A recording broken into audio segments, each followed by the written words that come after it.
喂，测试一下，听起来怎么样？好，好，那就稍等一下，好。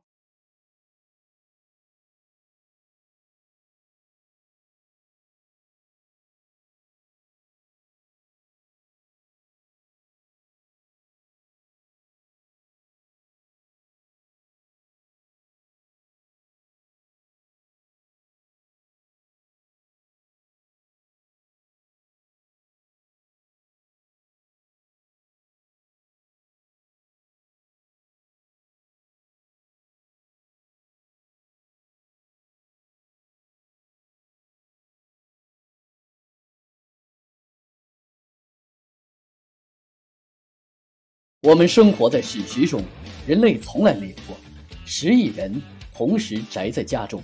我们依然看到太阳，我们依旧看到星星，只是比从前我们对生活更热爱，我们对生命更珍惜。告诉我吧，你在烧什么菜？你在跳什么舞？你在唱什么歌？还是你与亲友倾心？还是你在感悟人生？展现你的手艺，展现你的才华，展现你的爱心，让你的美好传给世界上同心之人，传给500年后的新人类，让全世界一同宅家乐。大家电视台，大家一同宅家乐，征集对生活的热爱，请到油管寻找大家电视台。#Stay home #with me， 大家一起宅家乐，期待您的作品，详情请咨询屏幕上的邮箱地址。如何才能参与大家电视台全新举办的宅家乐活动呢？ #Stay home #with me。 您可以制作展示宅居精彩生活的各类视频，比如厨艺、健身、歌唱、影评都是可以的。不论您是刚刚学会用手机自拍的初学者，还是视频制作高手，都欢迎哦。狗狗出镜也欢迎哦。第二步呢，就是上传您的作品给地球这端或者那端的我们，让我们节目组收到您的精彩作品。我们推荐您采取云端共享的方式把节目交给我们，当然您也可以用电邮附件寄送，或者是把节目上传至个人油管，并且分享链接给我们，发送到屏幕上您所看到的电邮地址就可以了。确认您的节目符合标准之后，您就可以与全球网友一起分享您的宅家精彩生活了。还有狗狗。然后呢，我们会依据网友的观看和点赞次数评选每周、每月、每季还有总冠军的 Top 榜单哦。有问题别迟疑，上传节目接收邮箱，同时也做答疑使用。记得油管搜索并且订阅大家电视台 #Stay home， 我们一起宅家乐。 Stay home with me， 我们一起宅家乐。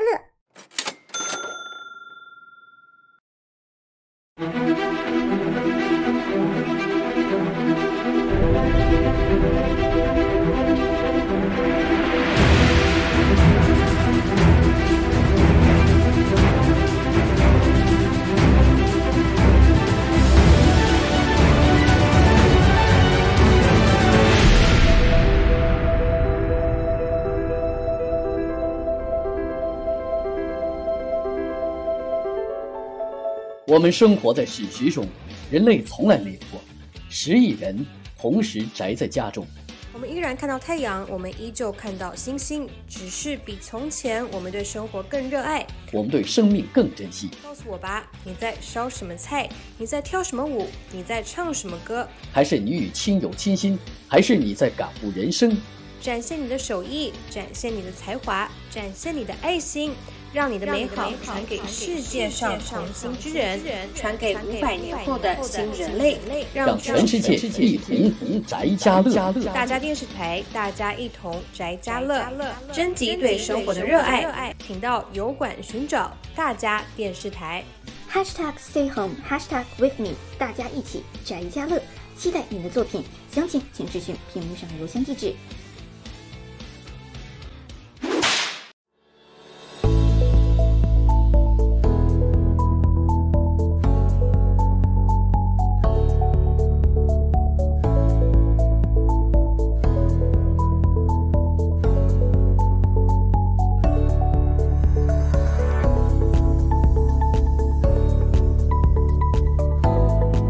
才能参与大家电视台全新举办的宅家乐活动呢？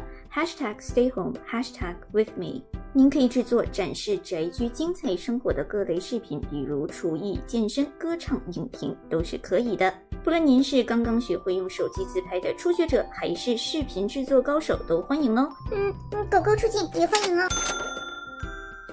第二步呢，就是上传您的作品给地球这端或者那端的我们，让我们节目组收到您的精彩作品。我们推荐您采取云端共享的方式把节目交给我们，当然您也可以用电邮附件寄送，或者是把节目上传至个人油管，并且分享链接给我们，发送到屏幕上您所看到的电邮地址就可以了。确认您的节目符合标准之后，您就可以与全球网友一起分享您的宅家精彩生活了。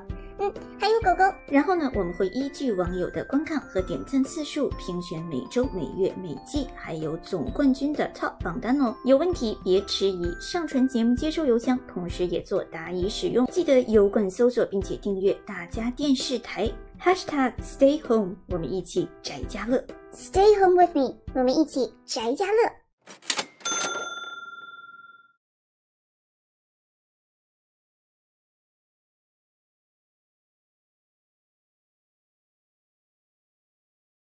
我们生活在史实中，人类从来没有过10亿人同时宅在家中。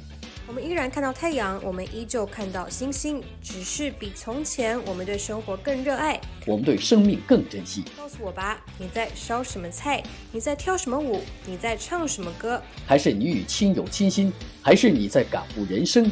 展现你的手艺，展现你的才华，展现你的爱心，让你的美好传给世界上同心之人，传给500年后的新人类，让全世界一同宅家乐。大家电视台，大家一同宅家乐，征集对生活的热爱，请到油管寻找大家电视台。#Stay Home #with me， 大家一起宅家乐，期待您的作品，详情请咨询屏幕上的邮箱地址。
我们生活在史实中，人类从来没有过10亿人同时宅在家中。我们依然看到太阳，我们依旧看到星星，只是比从前我们对生活更热爱，我们对生命更珍惜。告诉我吧，你在烧什么菜？你在跳什么舞？你在唱什么歌？还是你与亲友亲心？还是你在感悟人生？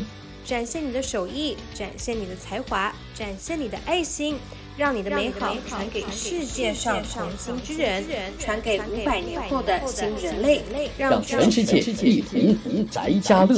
大家电视台，大家一同宅家乐，征集对生活的热爱，请到油管寻找大家电视台。#Stay home #with me， 大家一起宅家乐，期待您的作品，详情请咨询屏幕上的邮箱地址。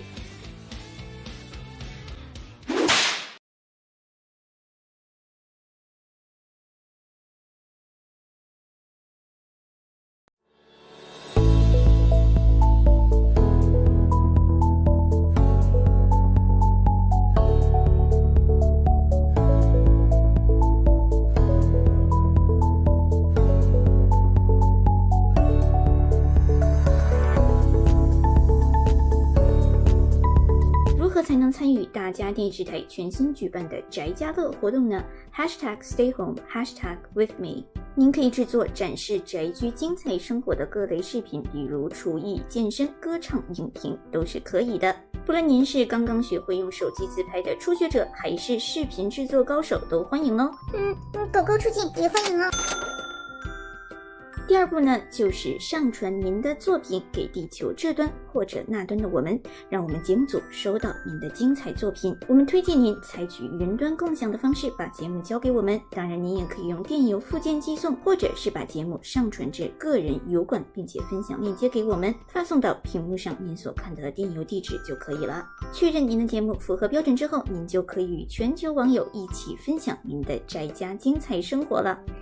还有狗狗。然后呢，我们会依据网友的观看和点赞次数评选每周、每月、每季还有总冠军的 Top 榜单哦。有问题别迟疑，上传节目接收邮箱，同时也做答疑使用。记得油管搜索并且订阅大家电视台#Stay home， 我们一起宅家乐。Stay home with me， 我们一起宅家乐。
如何才能参与大家电视台全新举办的宅家乐活动呢？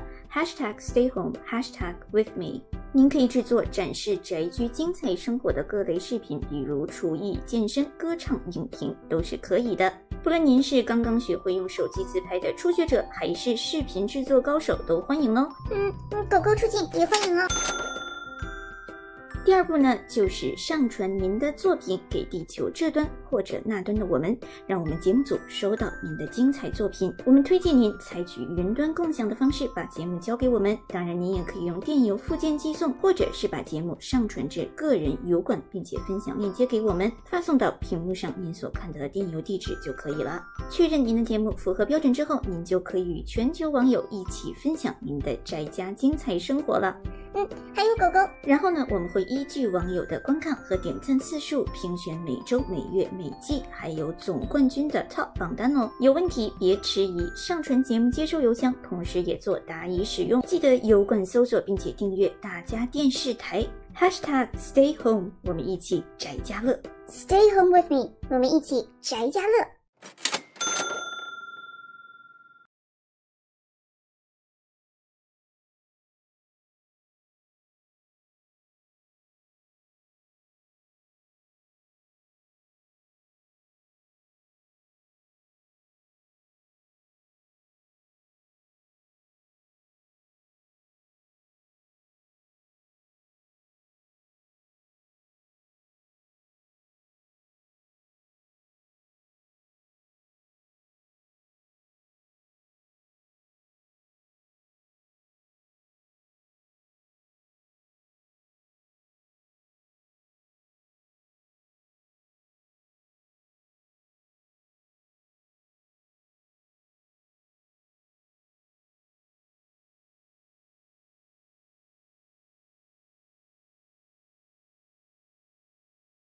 我们生活在史实中，人类从来没有过10亿人同时宅在家中。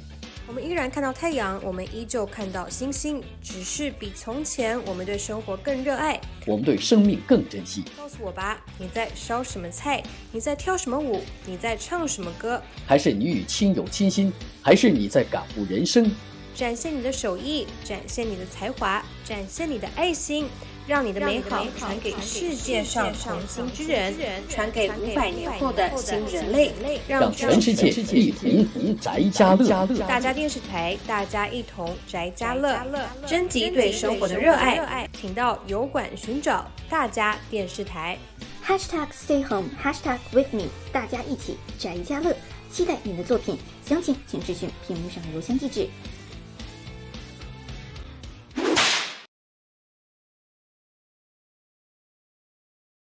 如何才能参与大家电视台全新举办的宅家乐活动呢？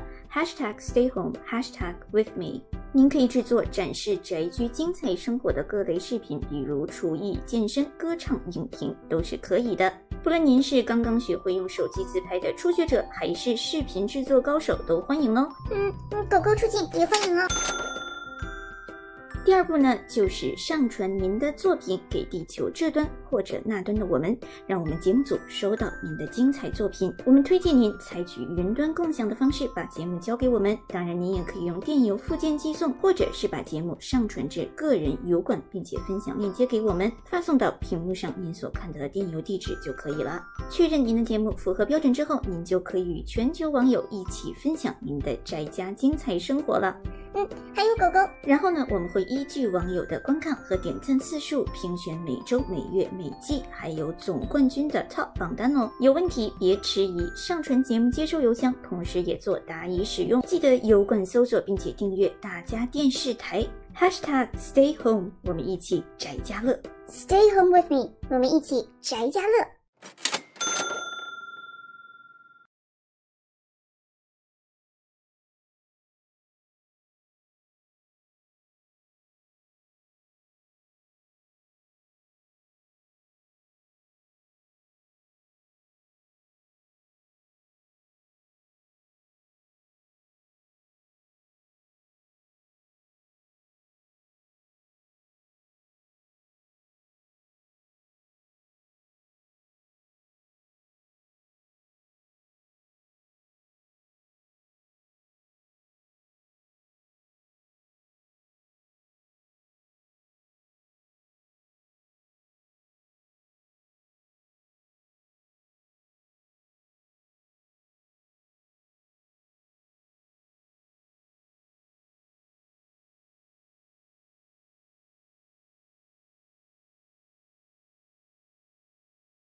我们生活在史实中人类从来没有过10亿人同时宅在家中。我们依然看到太阳，我们依旧看到星星，只是比从前我们对生活更热爱，我们对生命更珍惜。告诉我吧，你在烧什么菜？你在跳什么舞？你在唱什么歌？还是你与亲友亲心？还是你在感悟人生？展现你的手艺，展现你的才华，展现你的爱心，让你的美好传给世界上同心之人，传给500年后的新人类，让全世界一同宅家乐。大家电视台，大家一同宅家乐，征集对生活的热爱，请到油管寻找大家电视台。#Stay home #with me， 大家一起宅家乐，期待您的作品，详情请咨询屏幕上的邮箱地址。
谢谢大家。 Thank you very much, everyone.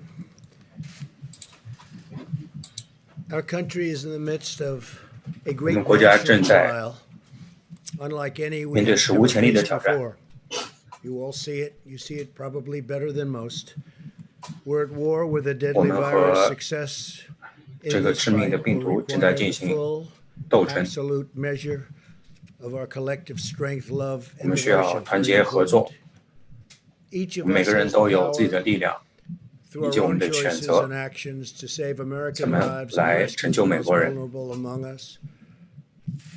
That's why we really have to do 所以我们 what 必 we 须 know 做 is 自己觉得 right. 正确的事， Every citizen is being 每 called 个公 upon 民 to 都 make 必须尽 sacrifices. 责， Every business is being asked to fulfill its patriotic duty. Every 每 community 个 is 人都 making 需要 fundamental changes 在自己的社区 to 中 how we live, 尽职尽责， work, and interact 每天 each and every day, and I 我们 wouldn't 都 be 需要 surprised to see this going on 做 long 到自己 into the 应 future 做的事情。 when this virus is 未来 gone, 总有一天 defeated. 这个病毒总会 Some 消 of the 失。 things we're doing now will be very good practice for the future, including for not getting 将 the 来 flu, which 我们也 is 会从中获得一些正面的东西，比如说怎么样能够防止未来再得流感， shaking hands or 握手或者不握 touching 手， hands, 洗手或者不洗 washing 手。 hands all the time, staying a little apart.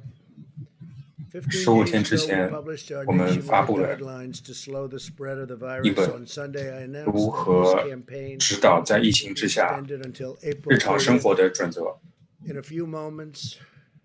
伯格岛的博士，伯格医生将会事后给我们一些更细则的一些指点。包奇医生之后将会告诉我们怎么样能够更好的避免病毒。在这段时间，很多公民已经做出了自己的贡献。我们是最伟大的经济体，我们的就业数据很好，当然失业数据也在增长。在这种情况下，我们没有办法，只能暂时的关闭很多的行业。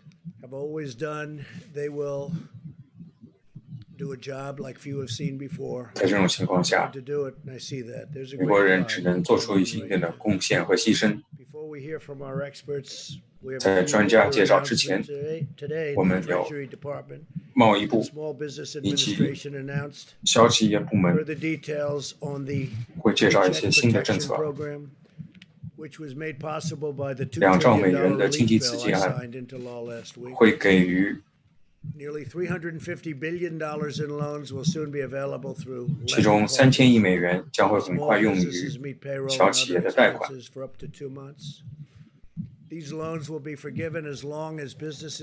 只要企业能够继续雇佣雇员，这些刺激计划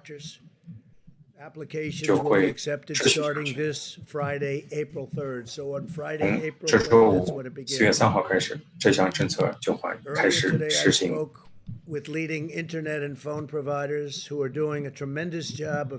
现在电话公司和网络公司表现非常好，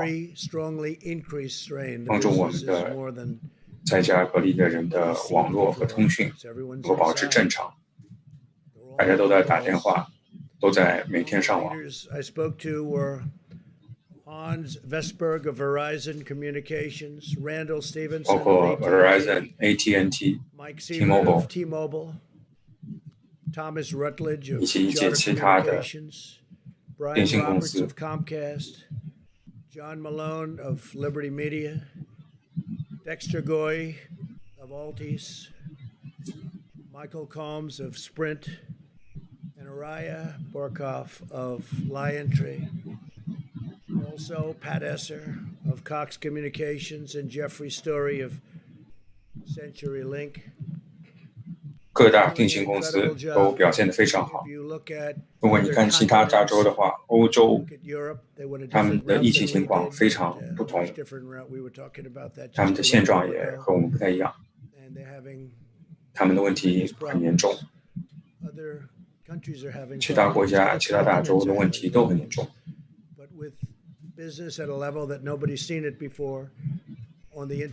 但是我们的因特网的公司表现的却非常好。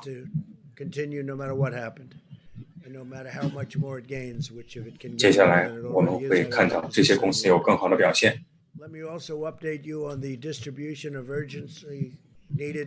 在现在我们再介绍一下一些应急的一些设备的一些分配情况。很多医疗设备已经分发给50个州。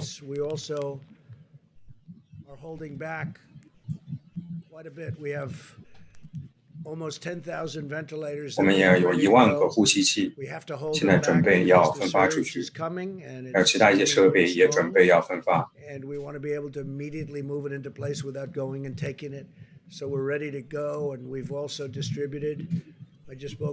我和密歇根州州长刚通了话，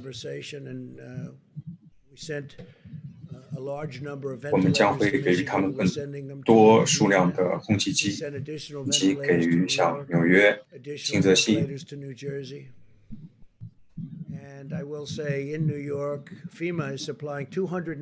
纽约得到了5万辆救护车，那是很大量的救护车。加州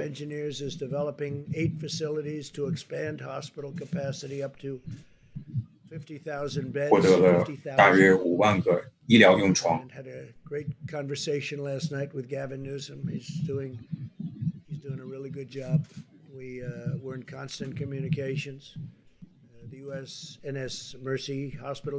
美军的医疗救护船现在已经投入使用，在洛杉矶已经开始接受一部分的病人，在纽约也是同样如此。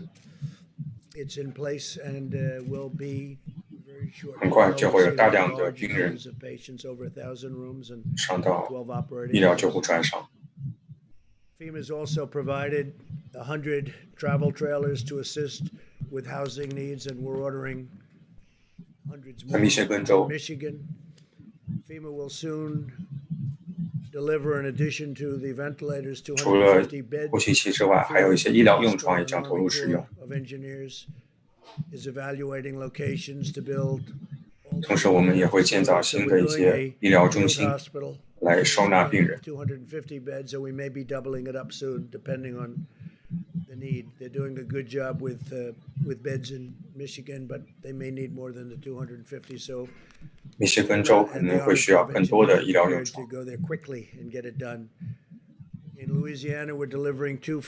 路易斯安那州，我们已经有了2个新的临时医院。我和州长以及陆军的人士已经沟通过，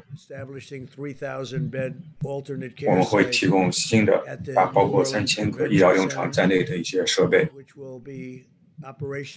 这周我们就会投入使用。我们将会投入能够容纳500个床位的新的医院。路易斯安那本来的情况很好，但是突然开始恶化。除了这些设备之外，我们也授权医院可以用一些新的硬件场所来收容更多的病人。有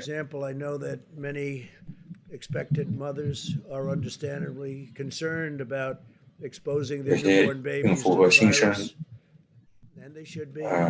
母亲担心婴儿的一些健康情况，我们会寻找新的场所来保证母婴的安全。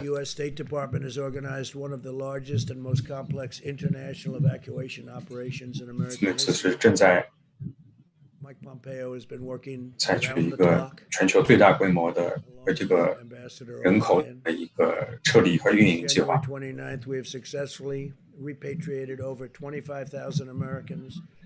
From more than 50 countries, where they were literally stuck, in some cases locked in. And I salute the incredible public servants at the 现在大约有25000名美国人正在海外滞难，无法回国。国务院已经采取一些措施，包括一些年轻人在秘鲁的年轻人，巴西。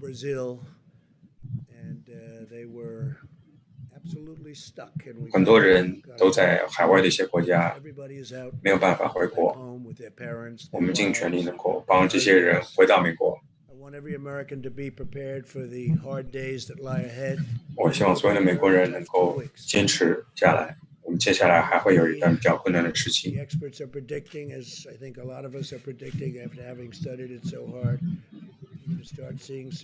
我们很快会看到隧道最后的光亮，但是这个过程还是非常艰难。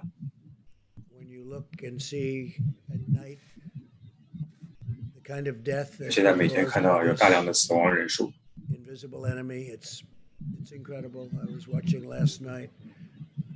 昨天晚上我看到新泽西州长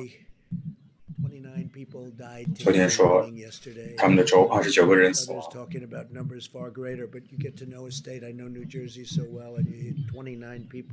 我很了解新泽西州，在全国100多个其他地方每天都有人死亡。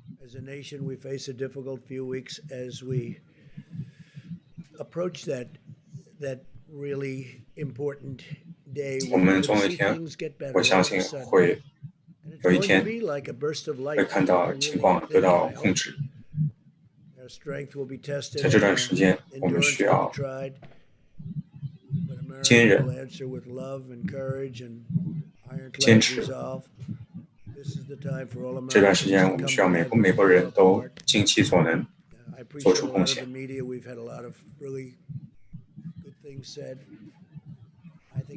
我觉得现在媒体应该多报道一些正面的、好的一些新闻。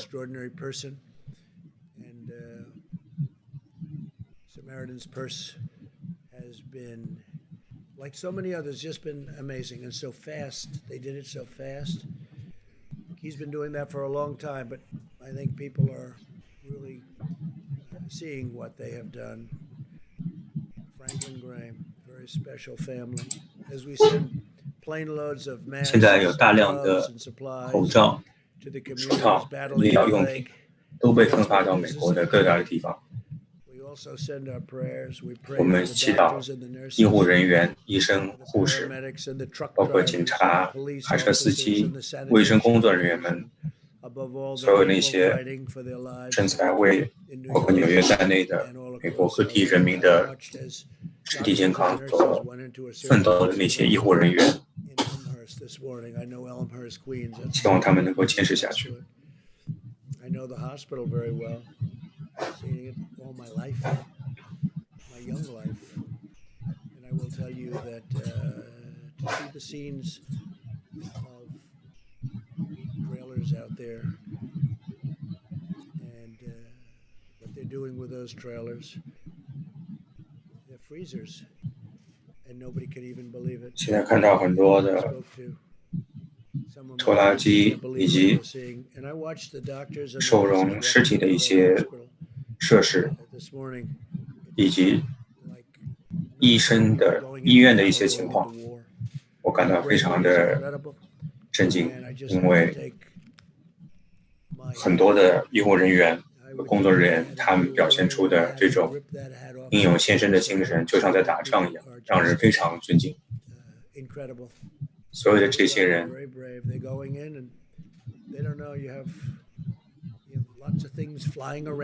他们个人的卫生情况也堪忧，因为他们不知道空气中有什么，整个环境中有什么。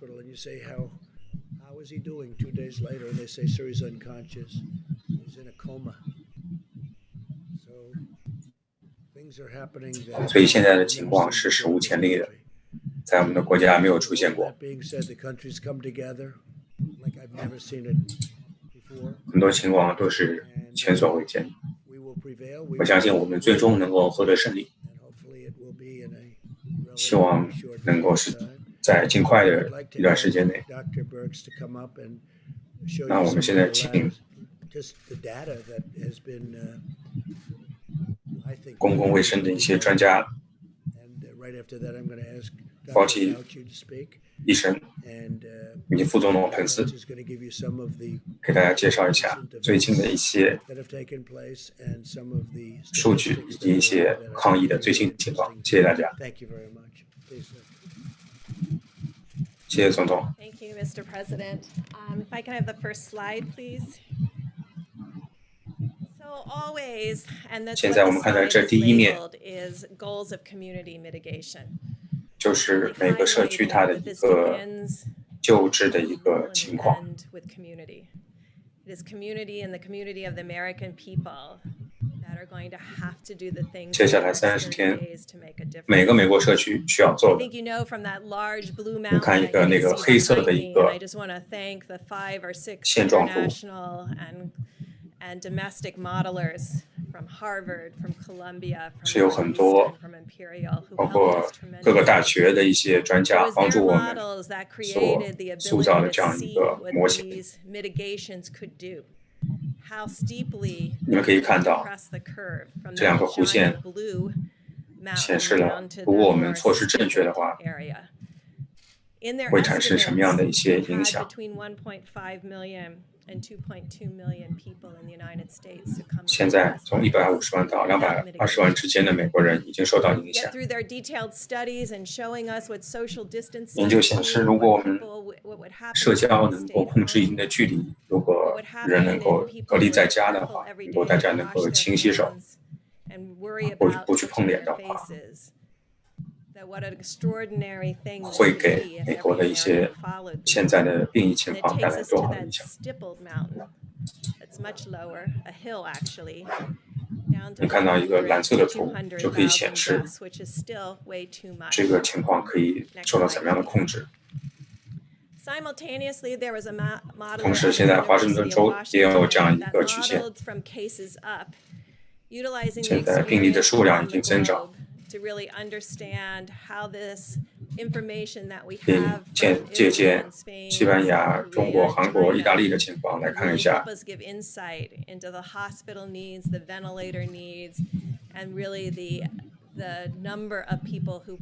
就是这个设备的需求情况。这个图就显示一个非常细节的一个。怎么样？多少时间，我们的病情可以得到控制？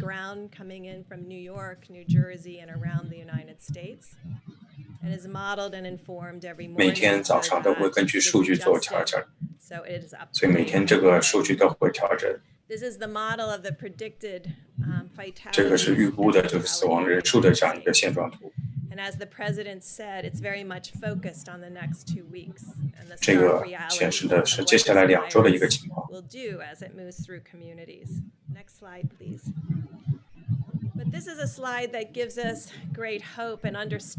这个图可以看到，就是说我们现在各个州的一些病情的一些每10万人中病情数量的情况。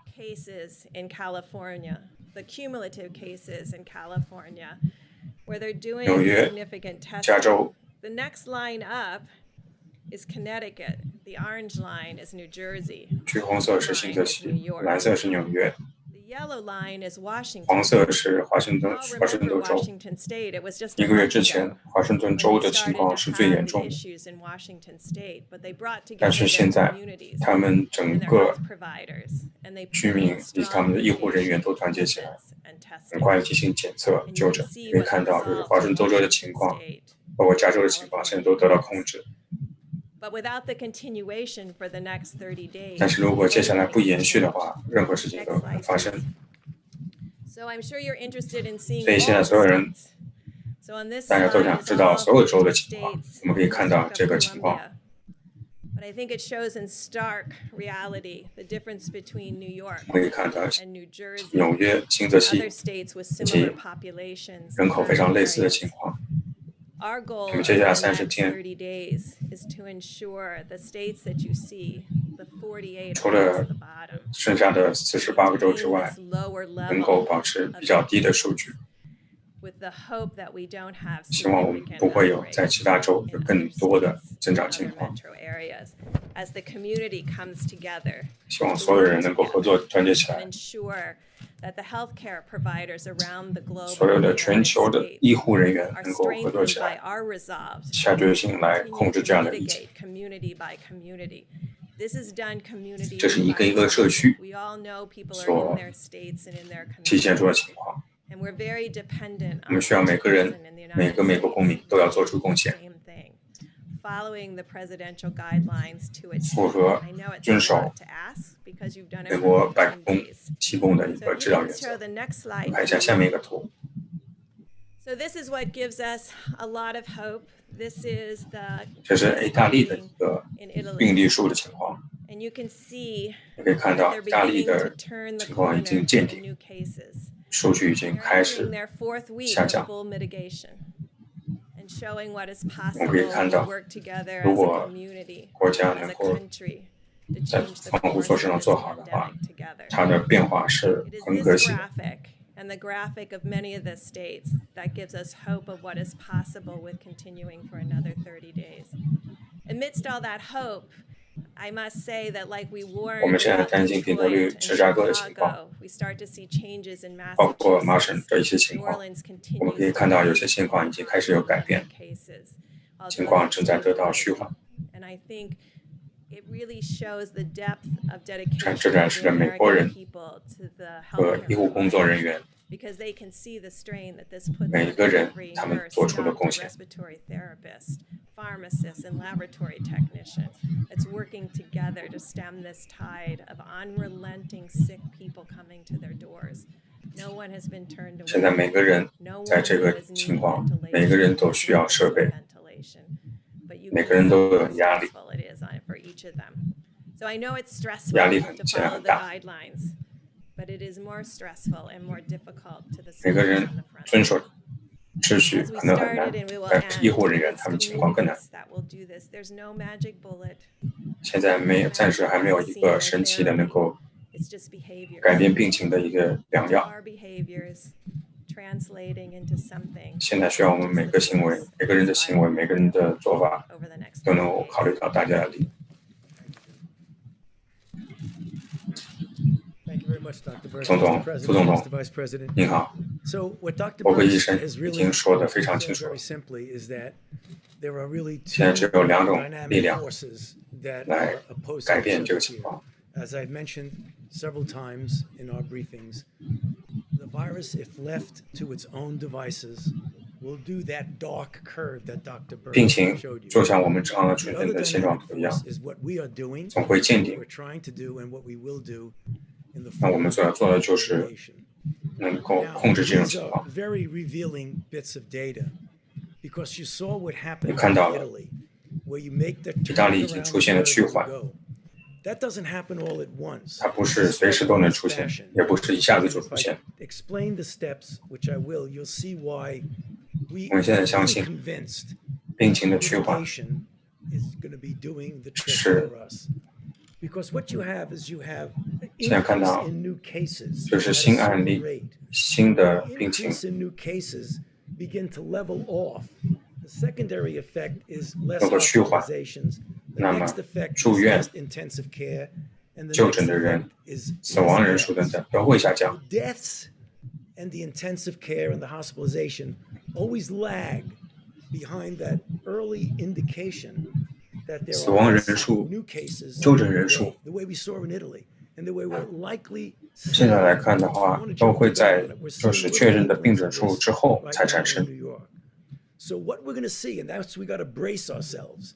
In the next 7 days to a week or so, we're going to 接下来几 continue 周 to 的 see 情况 things，go 我们 up. 可以看到 We cannot 病 be 例数还会增 discouraged 加 by，that because the mitigation is actually 但是我们不用担心， will 因为我们的医疗控制 the 情况 slide that 还是 Dr. 正 Burns 在 showed, 见效。 where you saw New 我们 York, 看到纽约、新泽 New 西 Jersey, and 一 then 些 a 其他 cluster 地 of 方 other 的一些 areas. 病例正在 Our goal, 增长， which I believe we 但 can 是我们相信 accomplish, is to get the 我们可以 hotspot 可以让这 places, 些 the New Yorks, the New Jersey, 那 help 些 them to 病 get 例高 around 发的 that 区域 curve, but 能够 as 很快的 importantly, 见顶， to prevent 然 those 后 clusters of 病例 areas 的数量能够 that 下 have 降。 not yet gone to that spike, to prevent them from getting that spike.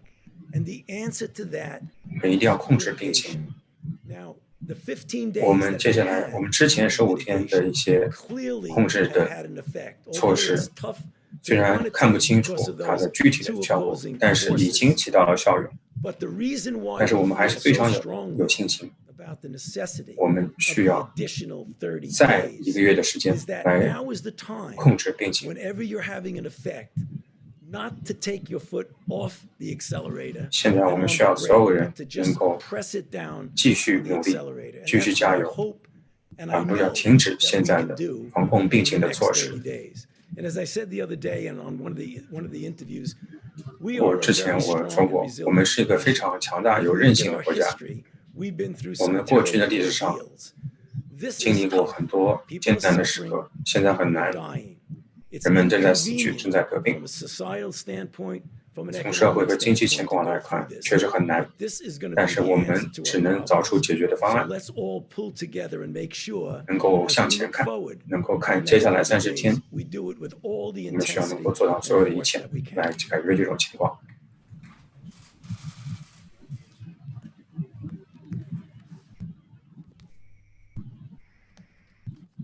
谢谢总统先生，谢谢伯克和鲍奇医生。我说过，所有在美国的人都感谢这2位医生你们做出的贡献。我们一定能够在这个艰难情况下找到新的方向。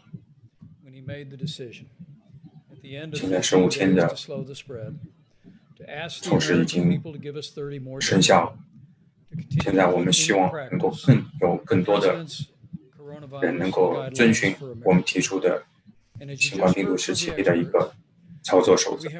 我们相信这些守则引起了很大的作用。鲍奇医生刚才说了，我们将来会有很多的一些艰难情况还会出现。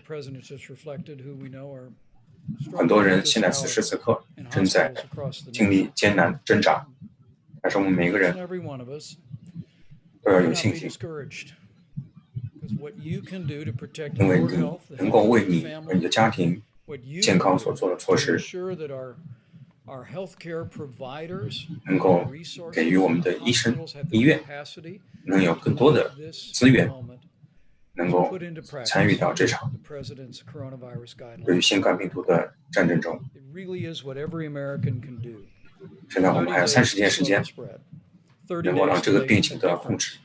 30天可以起很大的作用，带来很大的变化。那我们现在来说一下今天的简报。我们和各个州的州长都在合作。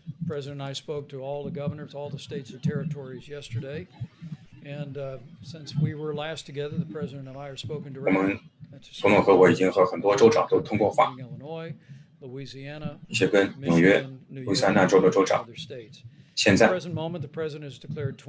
们还是宣布有29天的国家紧急情况，所以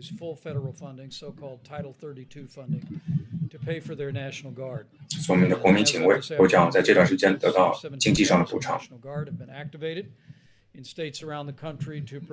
各个州也将提供更多的补偿措施。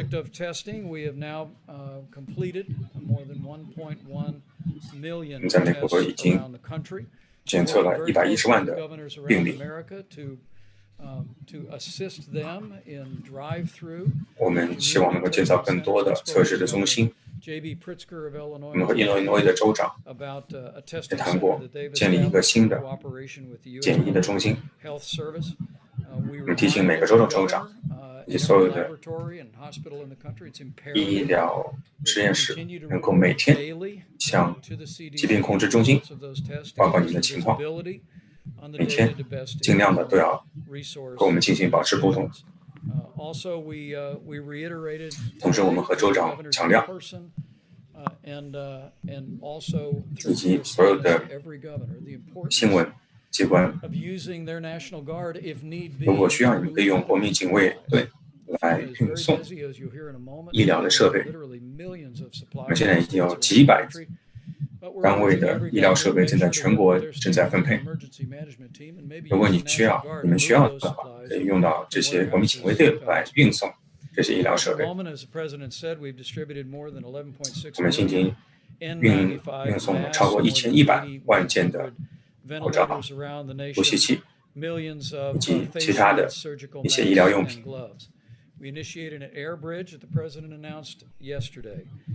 我们已经有军用的救护船、医护飞机等前往一些病情严重的地方。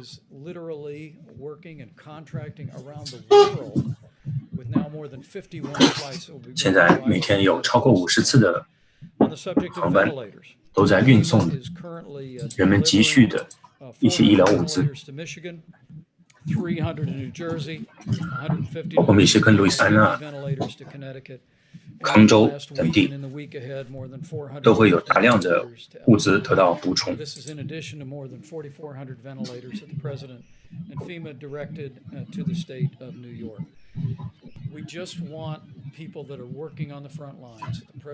我们希望，包括总统和2位医生所提到的，现在在前线的各位医护人员，你们要有信心，你们相信，所有人都在努力，保证你们有足够的资源来做到你们所需要做的事。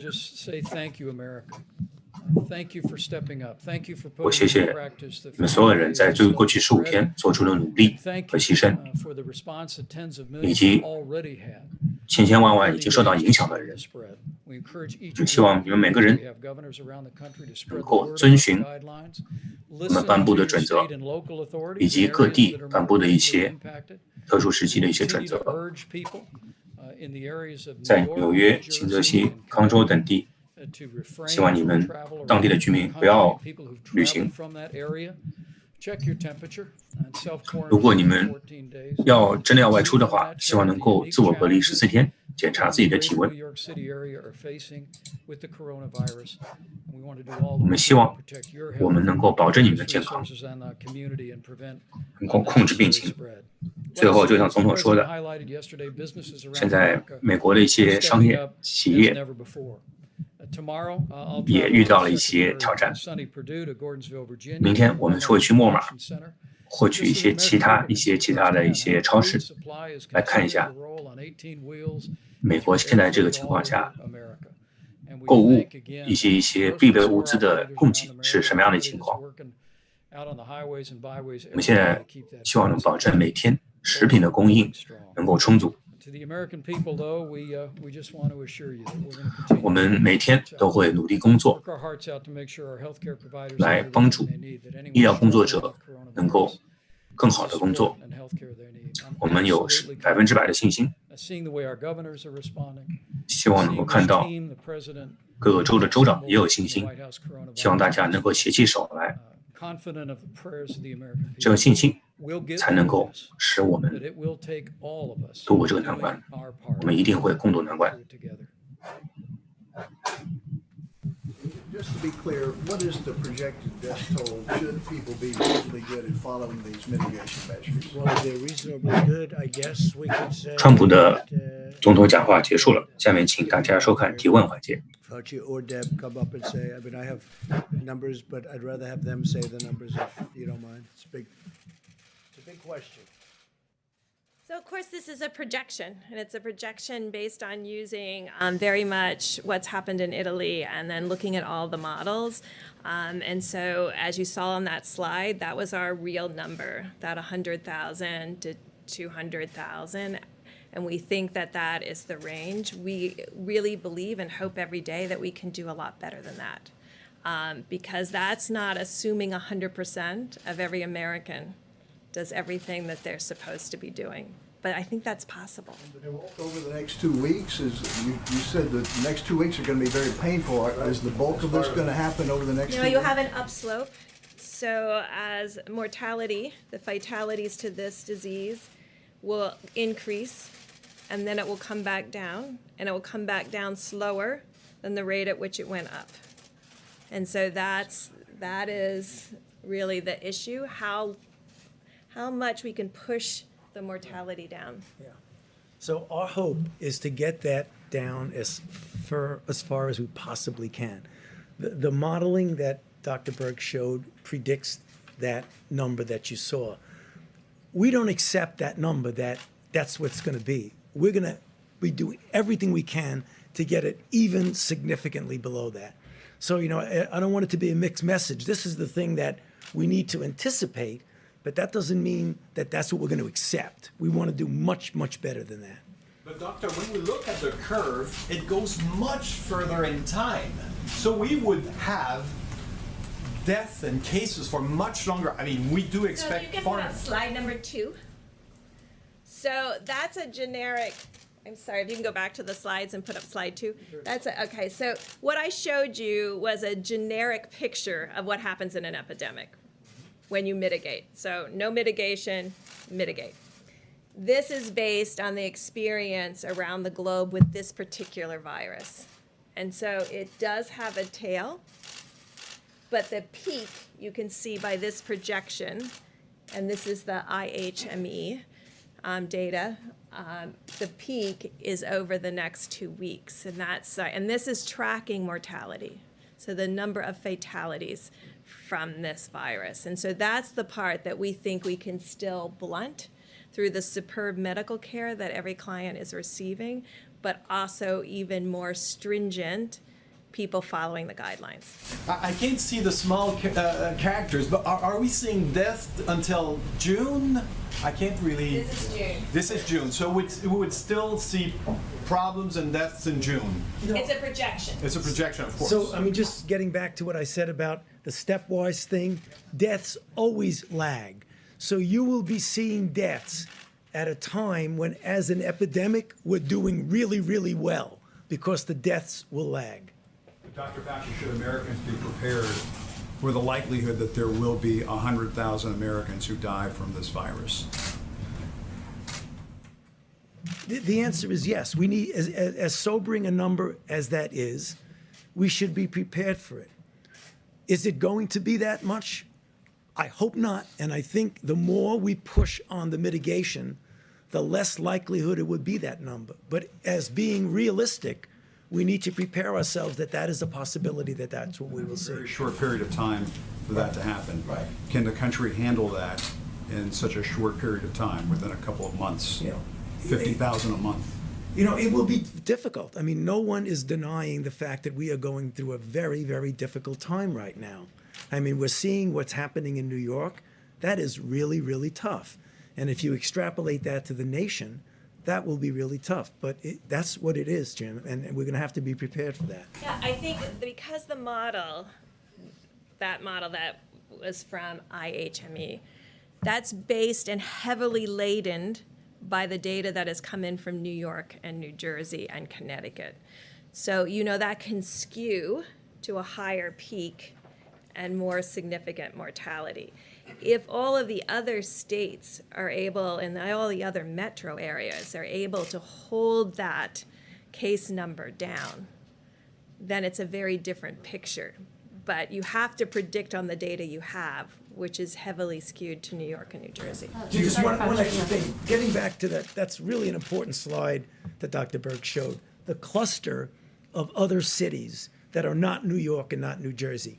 If we can suppress that from any kind of a spike, the numbers could be significantly lower than what we're talking about. Some cities that are not following these guidelines. Right, and that's the reason my plea at the end of my remarks, Jim, that now is the time to put your foot on the accelerator, because that's the only thing that's going to stop those peaks. Dr. Fauci. And some of the cities are doing very well, as you see, very well at this early stage. But the number, the doctor said 100,000. The number is between 100 and 200,000, maybe even slightly more. Who does it? But we would hope that we could keep Can it. we have the next slide or the President. slide after that? Just go, one more slide. Perfect, yeah. Thank you. Would you tell cities that aren't doing what, New York, New Jersey, Washington, the cities that have been taking charge in all of this, would you urge some of the cities that haven't been doing this, Mr. President, to get with the program? Well, I would, but if you see New York, I believe the blue is New York. New York is having a much harder time than other of the cities. Certain cities are doing, actually, if you look down here, an incredible job. They were early, they were very, very firm, and they've done an incredible job. This is New Jersey, New York. This is... if you remember, California and Washington State were down here, and they had some of the earliest cases. But we're seeing places in Florida not doing what New York and New Jersey have been doing, what Washington State has been But doing. they're doing very well by comparison. Mr. President. Yes. Could maybe direct the question to you and then to Dr. Fauci as well. You told us yesterday that you're accomplishing, or the U.S. at least is accomplishing 100,000 tests per day, but we're still hearing difficult stories from the front lines of the first responders that you praised so appropriately a little while ago, that they can't test all of the people that they need to test. Do you have any kind of projection as to when everyone who needs a test will be able to receive one? Yeah, I can only say that we're doing more than anybody in the world by far. We are testing highly accurate tests. These are tests that work. As you know, many tests are being sent to countries and they're broken. Well, we're doing, every day we get, and the word is exponential, we are getting more and more and more. And now we have the new test that you saw yesterday. That's going to be rolled out, I think, tomorrow or the next day. And that's going to take only a few minutes, literally a few minutes to see the result. And it's a highly accurate result. I mean, tests were given out, not by us, by other countries, where there was a 50-50 chance that it was wrong. What kind of a test is that? These are highly accurate tests, but the new tests that are coming out are very quick, and they were just developed. Abbott Labs did the one yesterday. So we're doing more than anybody in the world by far, and they're very accurate tests, and we're getting a lot of information from those tests. The test President unveiled yesterday, the Abbott Laboratories test, which is a 15-minute test. Our team is working very closely with Admiral Giroir and FEMA to make sure that those are distributed around the country. Earlier this week, Abbott Laboratories is actually going to be producing 50,000 tests a day and distributing those around America. There's already the machines in some 18,000 different locations around the country. And they've told us they have several thousand on the shelf now. And what we're doing is trying to identify the areas where we may yet have pockets, or, as Dr. Birx often says, where we want to do more immediate testing so that we can do what's called surveillance testing to identify where there may be coronavirus cases where there's been very little incident. But if I could just amplify one other point, and that is that when you look at this chart, go back 15 days. And the reality is that, and this is me speaking as a layperson, but as I've listened to our experts, I mean, New York and the greater New York City area have unique challenges. It's a city that we really believe may have had exposure to the coronavirus much earlier on than we could have known, and had its own challenges. And New York, Connecticut, New Jersey are leaning into this effort. But when we look at this chart for all the other states, including Washington State and California, it really does give evidence that, at least it begins to give evidence that the 15 days to slow the spread is working. And that, in fact, the American people are putting these things into practice in states across the country, including in New York and New Jersey, even though they've faced a greater magnitude of cases for certain circumstances that are related to international travel in those communities. But I think the national shelter in place. I know. I think the American people, what I'd suggest to you, Jim, is the American people can look at these numbers in the other 48 states, and they can see that in the last 15 days, the president's coronavirus guidelines were working, and that's precisely why President Trump is asking every American to continue to put these guidelines into practice for 30 more days. Mr. President, can I just follow up on testing? Just a quick question. If I could. So right now we're at about 4,000 deaths here in the United States. You're suggesting a spike of more than 90,000 deaths over the next few weeks. Do you have a demographic breakdown of the areas that are most at risk and where most of those deaths may occur? Well, right now, and I think if you ask Chris Murray, he would say he's using the information coming out of New York and New Jersey and applying that to potentially other states having the same outcomes. I just want to say again, this yellow line, and this is all corrected for 100,000 residents. So this is normalized so we can compare apples to apples. This is still Washington State, this yellow.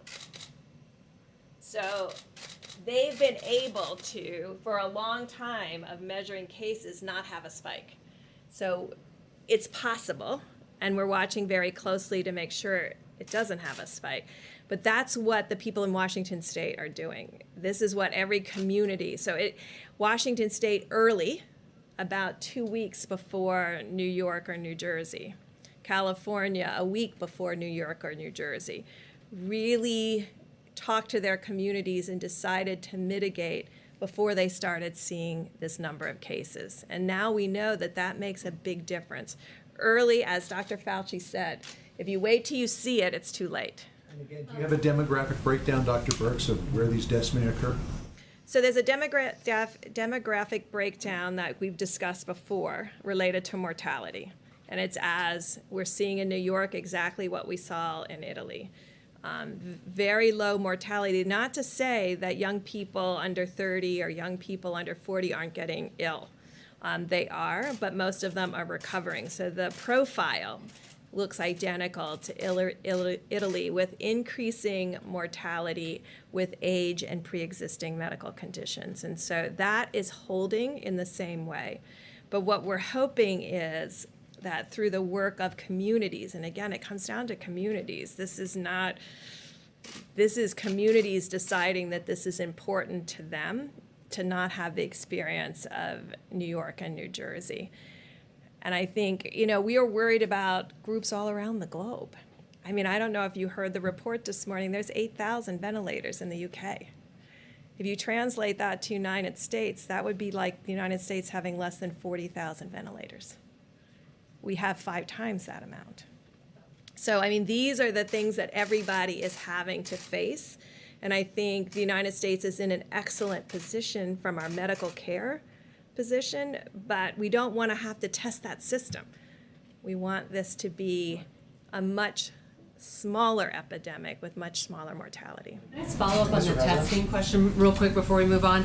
So the testing numbers, I understand 1 million tests done is a big increase, but we were told there would be 27 million tests available by the end of the month. So can you outline where in the supply chain, where in the logistics chain are those other 26?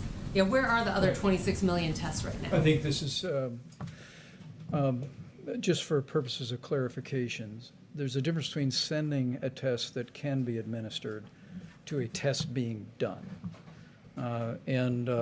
Because a month ago or more, the president brought together the top commercial labs in America and said, we need you to partner with us to create a brand new system that would rapidly process tests. We're now at 1.1 million tests, and we believe it's a fair estimate that we're testing about 100,000 Americans a day. That'll continue to grow. It'll continue to accelerate. But I think the misunderstanding early on was there were many tests being distributed, many test kits being sent, but under the old system, as the president's described it, the antiquated system, those were being processed in state labs or at CDC or in private labs on a very slow, methodical system that could only produce maybe 30 to 50 tests a day. But this new partnership that we have with commercial laboratories allows the progress we're making.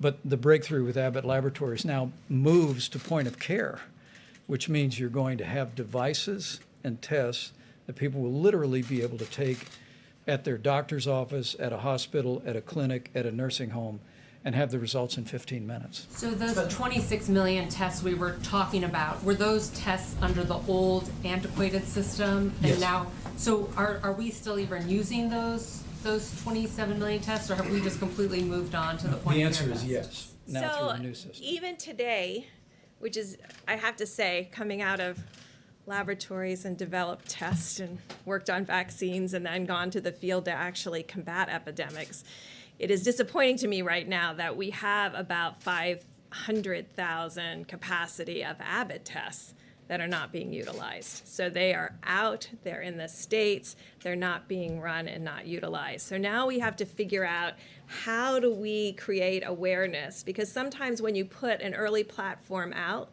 like our first platform out when the high speed was Roche, So you get that out, people get dependent on that and then don't see that there's availability of other tests. So right now there's over 500,000 tests sitting capacity that are not being utilized. So we're trying to figure out how do we inform states about where these all are, how do we work through every laboratory association so they're aware, and how do we raise awareness so people know that there's point of care, there's Thermo Fisher, there's Abbott testing, and there's Roche. And if you add those together, that's millions of tests a week. They're not being reported. And they're not, and so those are the But they're not being reported. or they're not even being used. So that's what's really, so that's what we're working on. What's the reason they're being used?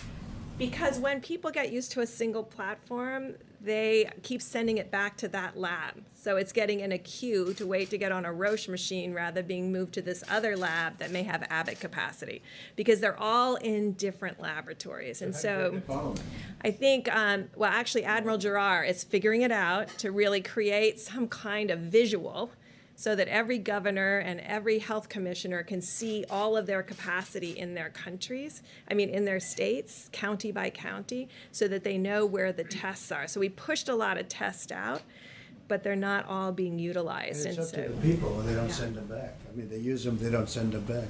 And Doctor, go ahead, please.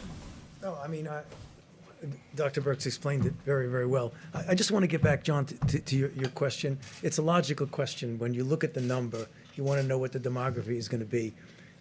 This is a number that we need to anticipate, but we don't necessarily have to accept it as being inevitable. And that's getting back to what I'm saying about we can influence this to a varying degrees. And if we influence it to the maximum, we don't have to accept that. That's something we need to anticipate. But I want to do, not I, all of us want to do much, much better than that. On that front, what do the models suggest is on the low end if you have full mitigation? Well, it says That was between full 100 and mitigation. 200,000. That was full mitigation. It says 100 to 200,000, anything, which is a lot of people, right? It's a lot of people. Well, you didn't ask the other question. What would have happened, because this is the question that I've been asking Dr. Fauci and Dr. Birx for a long time, and they've been working on this for a long time. The question is, what would have happened if we did nothing? Because there was a group that said, let's just write it out. Let's write it out. What would have happened? And that number comes in at 1.5 to 1.6 million people, up to 2.2 and even beyond. So that's 2.2 million people would have died if we did nothing. We just carried on our life. Now, I don't think that would have been possible because you would have had people dying all over the place. This would not have been a normal life. How many people have even seen anybody die? You would have seen people dying on airplanes. You would have been seeing people dying in hotel lobbies. You would have seen death all over. So I think from a practical standpoint, that couldn't have been carried out too far. But if you did nothing on the higher side, the number would be 2.2 and maybe even more, and on the lower side, 1.6 million people. Understood. But if 100,000 is the number with full mitigation, how do you push it? How do you push it lower? So no, we'll go together. We've been at this a long time. You go first. So, John, it's an obvious, very good question. If this is full mitigation and it's 100,000, why am I standing here saying I want to make it better? Because that's what the model tells you it's going to do. What we do is that every time we get more data, you feed it back in and relook at the model. Is the model really telling you what's actually going on? And again, I know my modeling colleagues are going to not be happy with me, but models are as good as the assumptions you put into them. And as we get more data, then you put it in, and that might change. So even though it says, according to the model, which is a good model that we're dealing with, this is full mitigation. As we get more data, as the weeks go by, that could be modified. Why does the model now, the top line on the lowball estimate, why does that not top out? I think it said 240,000, not 200,000. Is that a change? Is that because the states haven't been doing enough? It just has to do with if you had more New Yorks and New Jerseys, Chicago, Detroit, LA, Dallas, Houston, all of our major cities modeled like New York. That's what gets us into trouble. But I am reassured by looking at the Seattle line, by looking at the LA line, by looking at what California's been able to do, that that is not something that I don't believe that's going to happen. That is the outside case of having 10, 15 metros like New York and the New Jersey metro area.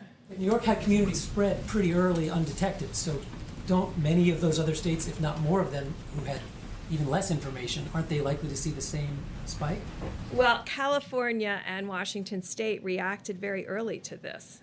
I mean, yes, Washington State had some of the earliest infections. They have kept it low and steady, and for now a month has been tracking it with a small increase in the number of cases, but not this logarithmic form of the virus. And so that's the piece that we're trying to prevent. That's the piece that we're trying to prevent in New Orleans, in Detroit, in Chicago, and in Boston right now. And trying to make sure that each of those cities work more like California than the New York metro area.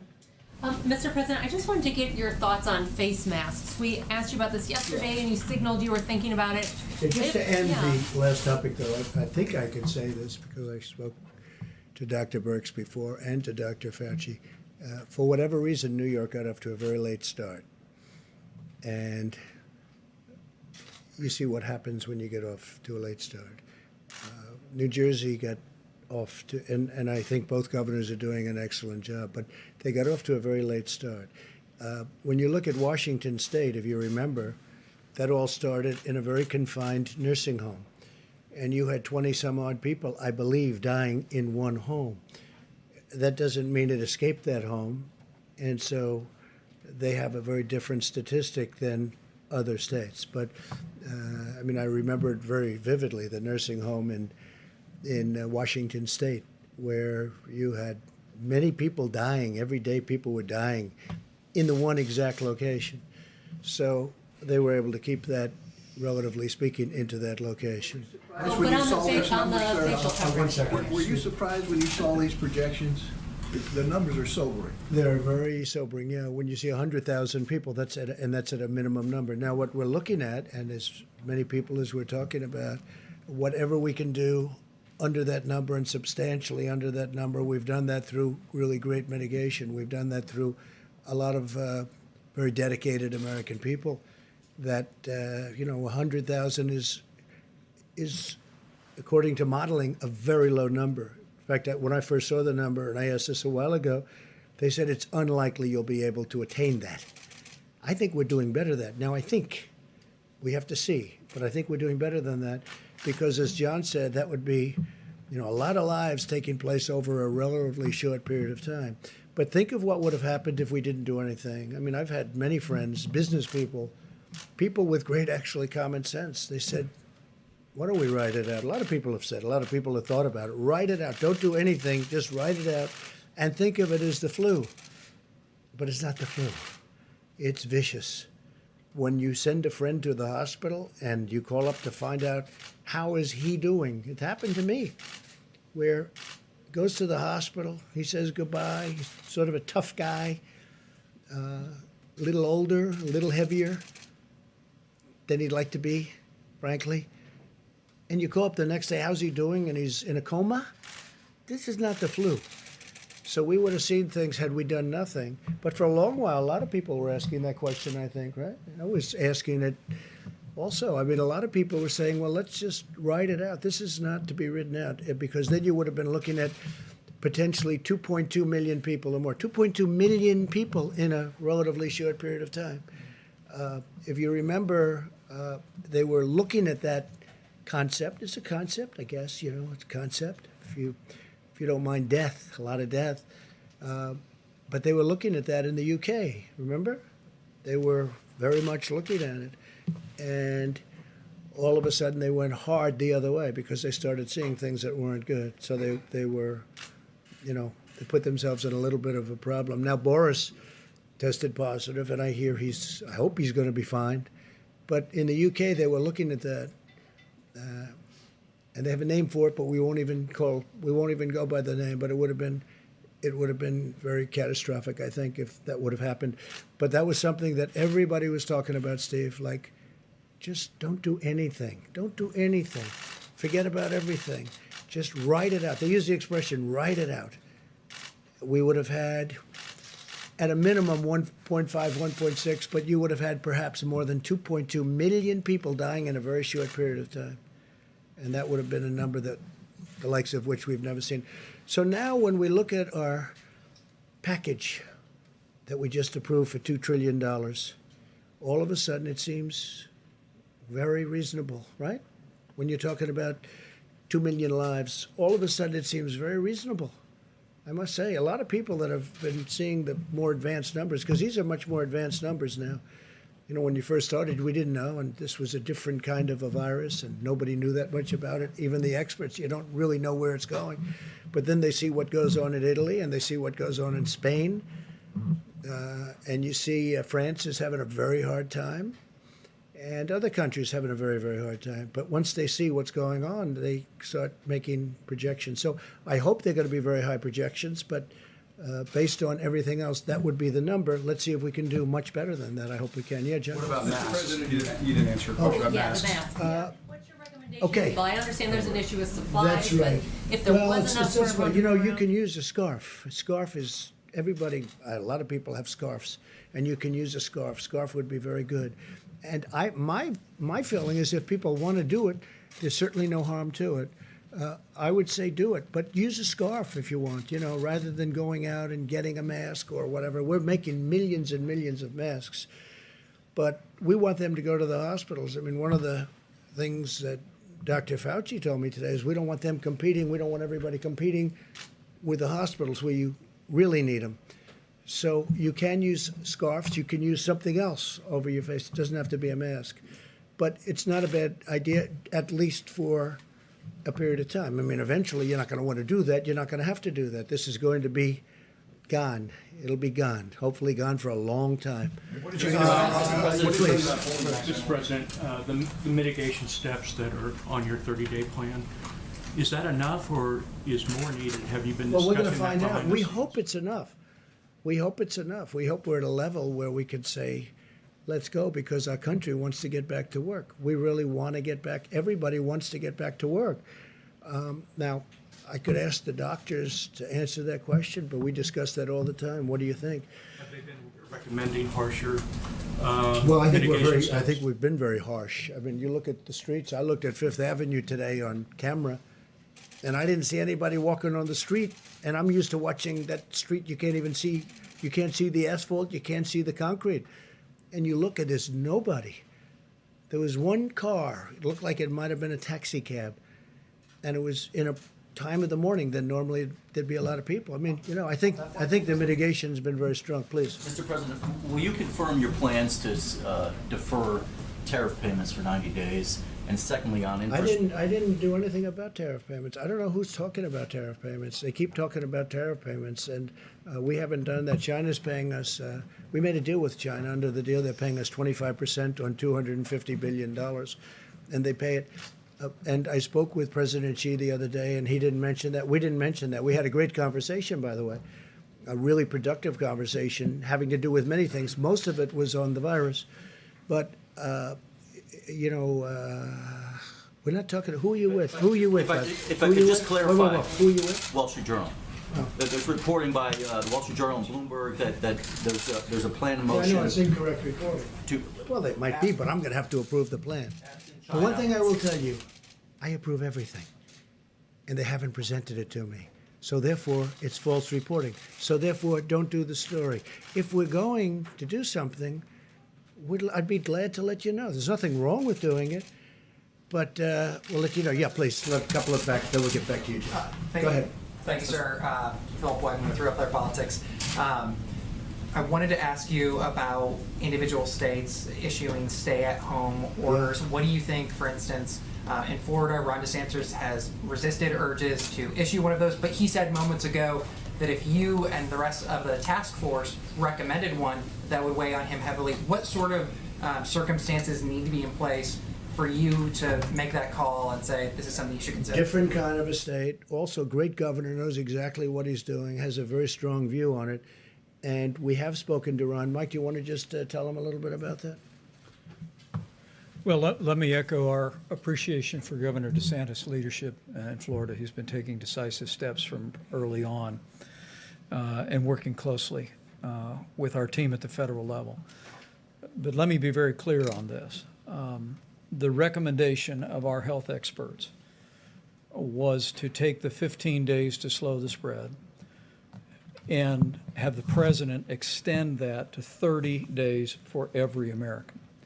Now, that being said, we recognize that when you're dealing with a health crisis in the country, it is locally executed by healthcare workers, but it's state managed. And so we continue to flow information to state governors. We continue to hear about the data that they're analyzing and consult with them. But at the president's direction, the White House Coronavirus Task Force will continue to take the posture that we will defer to state and local health authorities on any measures that they deem appropriate.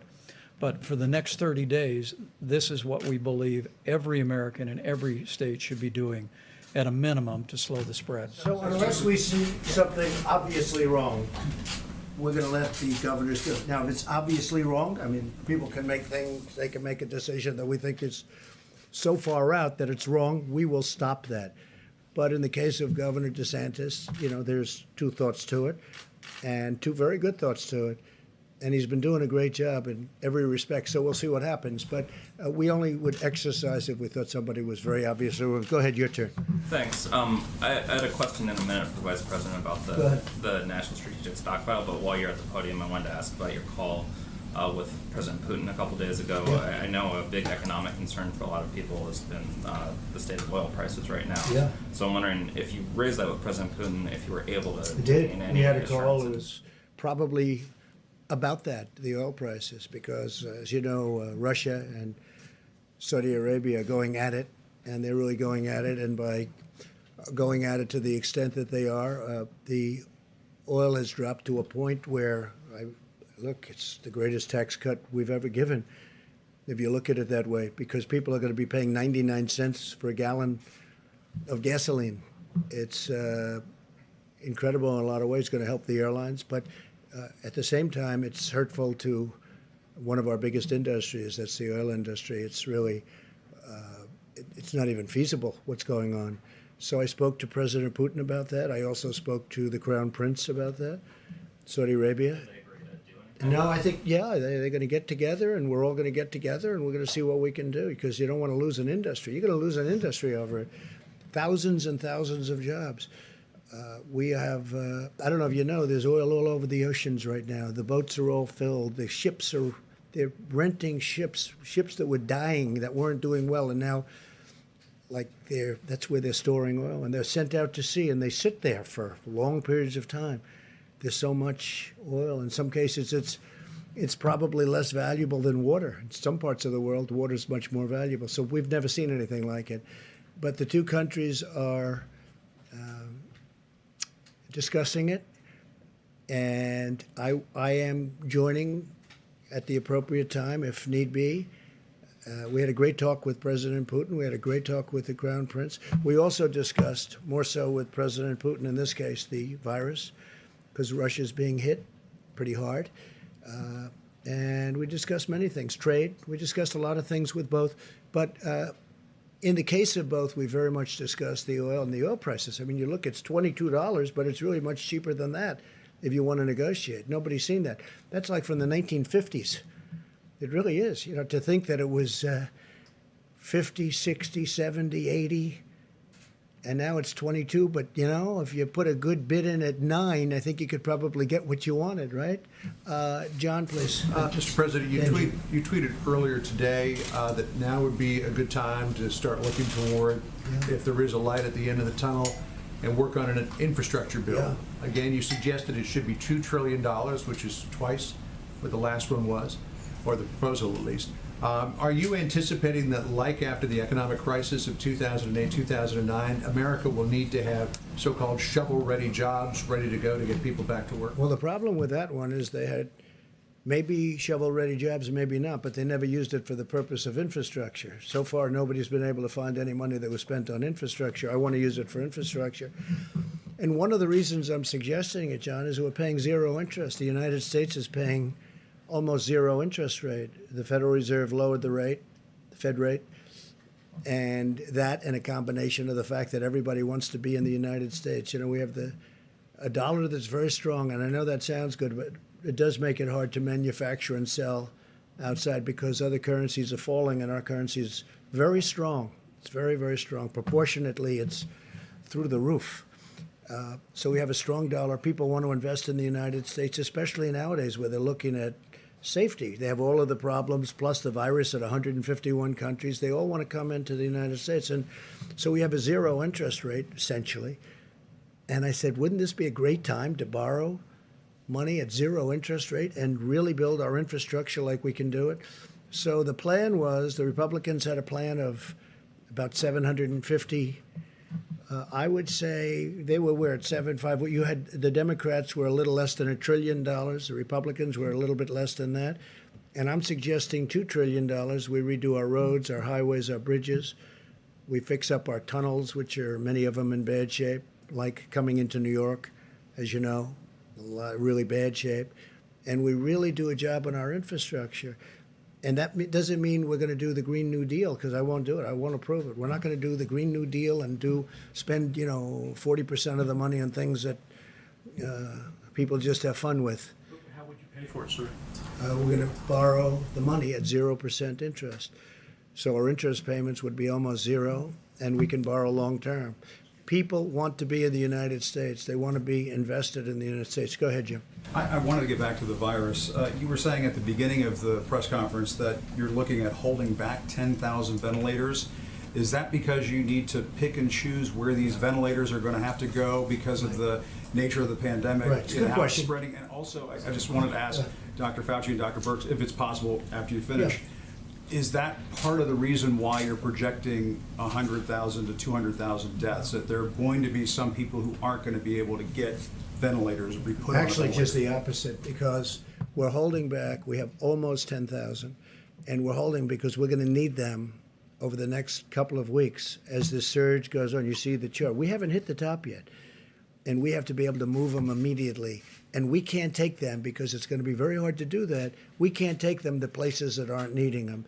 Plus, we have requests for ventilators in hospitals and in states and cities that don't need them, in our opinion. They don't need them. They won't need them at the top. So we're holding it back for flexibility. We actually just took 600 and we sent them to different locations today. But we have close to 10,000, and we'll be able to get them, and we're all set to march. We have the National Guards and we have FEMA, and we're all set to move them to the places. So as per your second question, what we're going to do is save lives because of it, because otherwise we would not be able to get to the ventilators. And we don't know what the hottest spot is. Ventilator shortage right now? In some areas we might, but we've done a great job with ventilators, and we're having them made unbelievable. We have now 11 companies making ventilators. Now they'll be starting to arrive in the next week, but we've also grabbed a lot of them. Some hospitals had more than they were saying, or at least more than we knew about, which is a good thing, not a bad thing. But we want to be able to have, I guess the word would be flexibility, so that if the surge turns out to be much stronger in Louisiana, which it could, that we can immediately bring 1,000 or 2,000 to Louisiana. Otherwise, we wouldn't be able to get them. We wouldn't be able to say, listen, Governor Cuomo in New York, we want to take ventilators away from New York. And they'll say, well, we can't do that. It would be a disaster. So we have great flexibility. Now, when the surge occurs, if it occurs fairly evenly, we'll be able to distribute them very quickly before they need them. But we have a reserve right now. It's like having oil reserves, except more valuable, frankly. But we have a reserve right now, and we'll be able, and we also have a great team of people ready to deliver. They can move them fast. So when we see it going up in a certain state, and Louisiana could be one, and Michigan could be another with Detroit, because Detroit is having a lot of hard time right now. Detroit came out of nowhere And that's what happens with this. It comes out of nowhere. So we are ready, Jim, depending on what happens, and we have a stockpile. And that's why it's called a stockpile. Now, a lot of the ventilators and a lot of the other equipment, rather than sending it to the stockpile, we had it sent directly to a hospital, to a location, to a place. So we didn't have the cumbersome nature of having it come in, unboxed, put in, and then deliver it. We have it brought, which they've never done before. They don't do that. Generally speaking, they don't do that. But we've had, I think, Mike, we've had tremendous success at doing that. That's for other items, including ventilators, where it's brought to the site that needs it. But we have a good supply of ventilators, and we're ready to go. We're all ready. We have trucks ready. We have everything ready because, as we're saying, John, this could be a hell of a bad 2 weeks. This is going to be a very bad 2 and maybe even 3 weeks. This is going to be 3 weeks like we haven't seen before. Should the hospitals be prepared for that? We're hearing Well, from I think the some hospitals, that they're facing what looks like a medical war zone in some yeah, of these places. they are going to be facing a war zone. That's what it is. I've heard some of the paramedics and some of the doctors. They said they've been in war zones. They've never seen anything like this. You look at Elmhurst Hospital in Queens. I've never seen. I mean, I just think it's so, because that's a hospital that's near where I grew up. And it is a war zone in a true sense. Yeah, please. Yeah, on the ventilators, so we've been hearing from governors who say they are fighting amongst themselves, essentially bidding amongst themselves They shouldn't to be get these doing that. ventilators. If that happens, they should be calling us. Look, we have ventilators, but we've distributed thousands of ventilators. But they shouldn't be doing that. And if they need them that badly, we know. We have pretty good ideas of where they're going to need them. Some people, frankly, think they need them and they don't need them. I don't want to mention names, but there are some people that want them, and it's really not the right thing. Then you have some people that, I guess, automatically hoard a little bit. They want to have more than they think they need. But, you know, a ventilator is a very precious piece of equipment right now. It's hard to make. It takes a long time to make it. It's complex. Some of them are like the dashboard of an airplane. I mean, they're very complicated and very expensive machines, and some are much simpler. But we're ready to go depending on what happens. But we have some hospitals in some states that think they need ventilators, and we don't think they do. Now, if they do need them, we will have them there before they need them.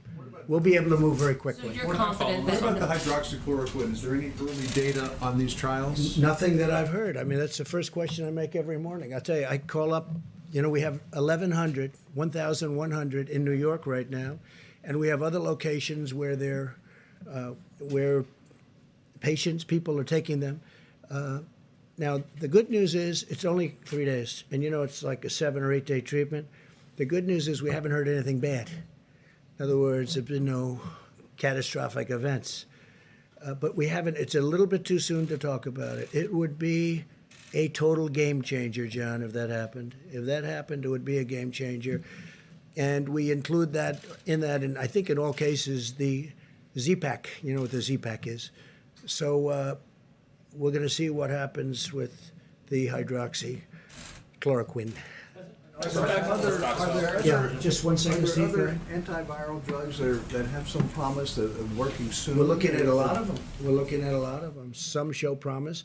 I think maybe the doctor might want to speak about the vaccines, because a lot of Johnson & Johnson is advanced, very advanced. We'll see what happens. The one thing with the vaccine is it doesn't help this group, because this group, you need to test a vaccine. The one thing with the drug you just mentioned, right, is that's been out. It's a malaria drug and also an arthritis drug, so it's been out there for a long time. Very powerful drug, but it's been out there for a long time. So it's tested in the sense that you know it doesn't kill you. But you may want to discuss the vaccines for a second, Dr. Thank you, Mr. President. But just for a second before the vaccine, in answer to your question, Steve, there are a number of candidates. The drugs that are now being looked at in various ways, either compassionate use, clinical trials, are generally drugs that already exist for other things.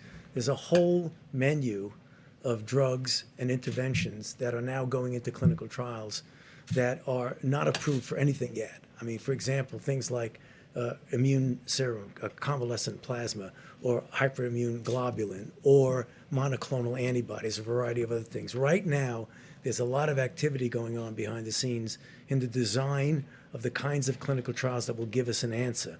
because you need an answer, because if it doesn't work, you want to get it off the table and go to the next one. So there are a lot of things. Vaccine. How long does that normally take? Weeks, months? Yeah, no, it takes at least months.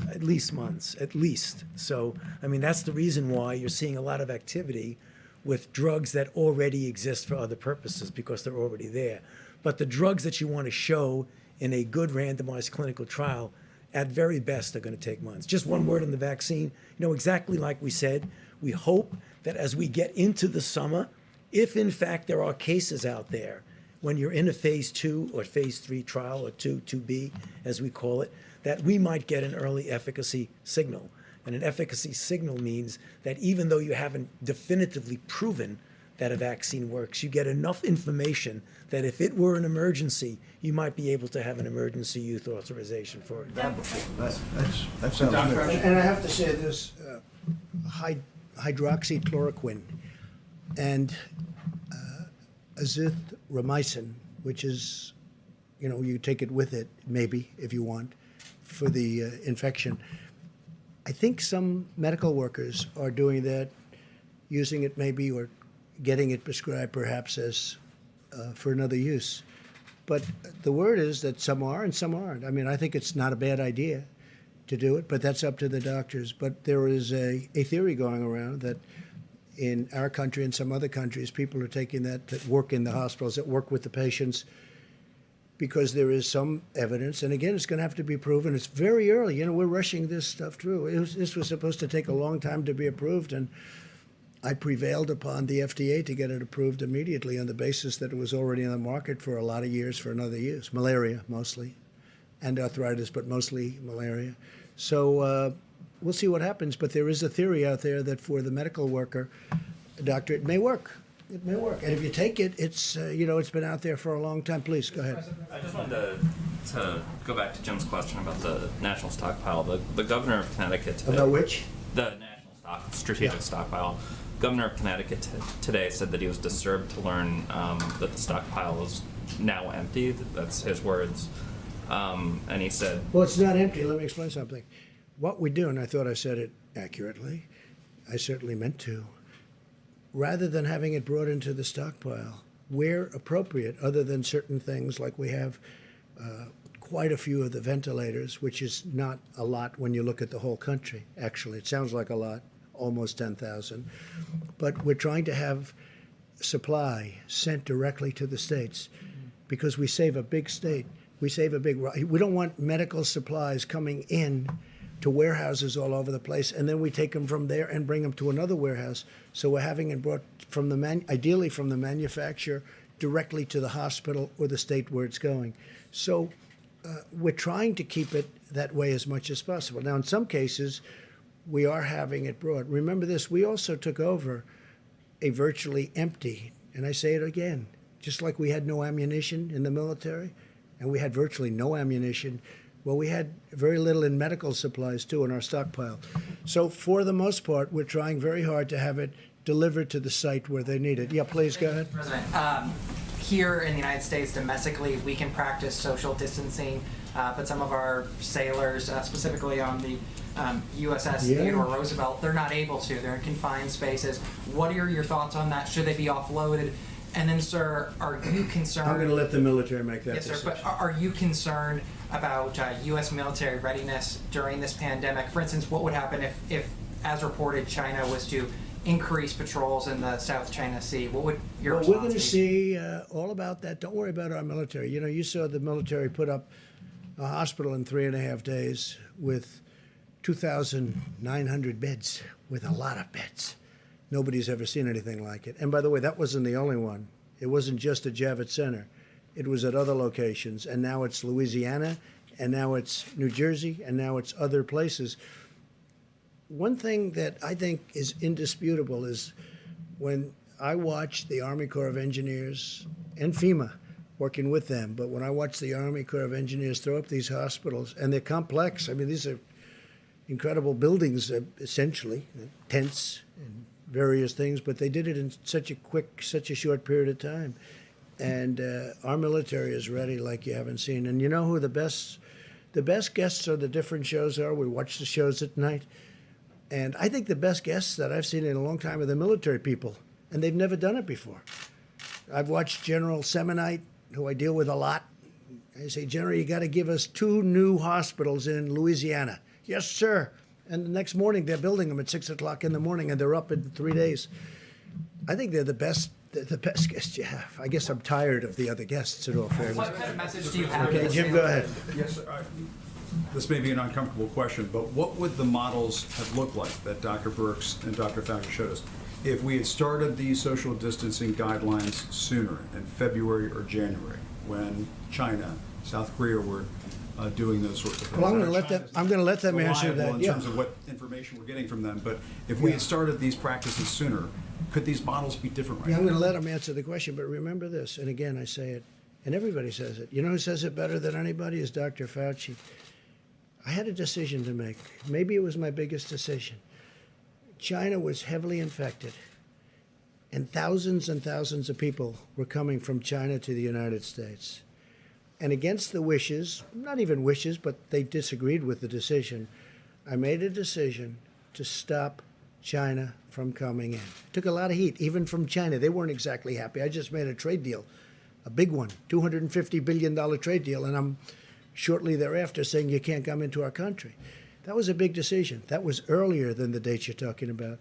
So that was a big decision. That was probably, and by the way, not because I did it, that was probably the biggest decision we made so far. But if you look at the one graph, the problem New York has is New York started late, but the other ones didn't start so late. Now, New York is also more complicated because, for obvious reasons, but it got a late start. But do you want to maybe answer those questions? I don't know if you can go back to slide 2, because I wanted to explain 2 things that I think is really important, because we had a lot of questions about mortality and what it meant. Okay, so you see this confidence interval? So here's the line. This is the confidence interval. This is where we have the ability to push it down. So you have a large confidence interval around the line. And so we're trying to move that gray down tighter and below the dotted line. So I think that's really important. And then if you can go to the next slide. So we really can't answer your question until we can get antibody testing out there. Because what we can't tell you is and we can always do this, there's always samples in hospitals and other things. It's the way we really defined the HIV epidemic in the United States. We were able to go back to blood samples when we had the test and really find out where it was and what was going on. We really need to look in here and really see, was there virus significantly circulating in early March and in late February, and what did it look like, and where was it, and was it all in the metro areas? And I think that's what Dr. Fauci and I are very, very focused on, is getting serology testing out there to really figure out when it came, and really have those samples to be able to do that.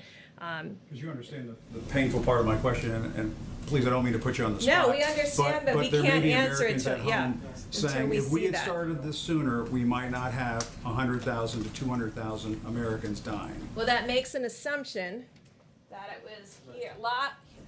There was a lot back here that we didn't see. And until we have the antibody test, I can't really answer that. Just to underscore what Dr. Birx was saying, if there was no virus in the background, there was nothing to mitigate. If there was virus there that we didn't know about, then the answer to your question is probably yes. Now, the only trouble with that is that whenever you come out and say something like that, it always becomes almost a soundbite that gets taken out of context.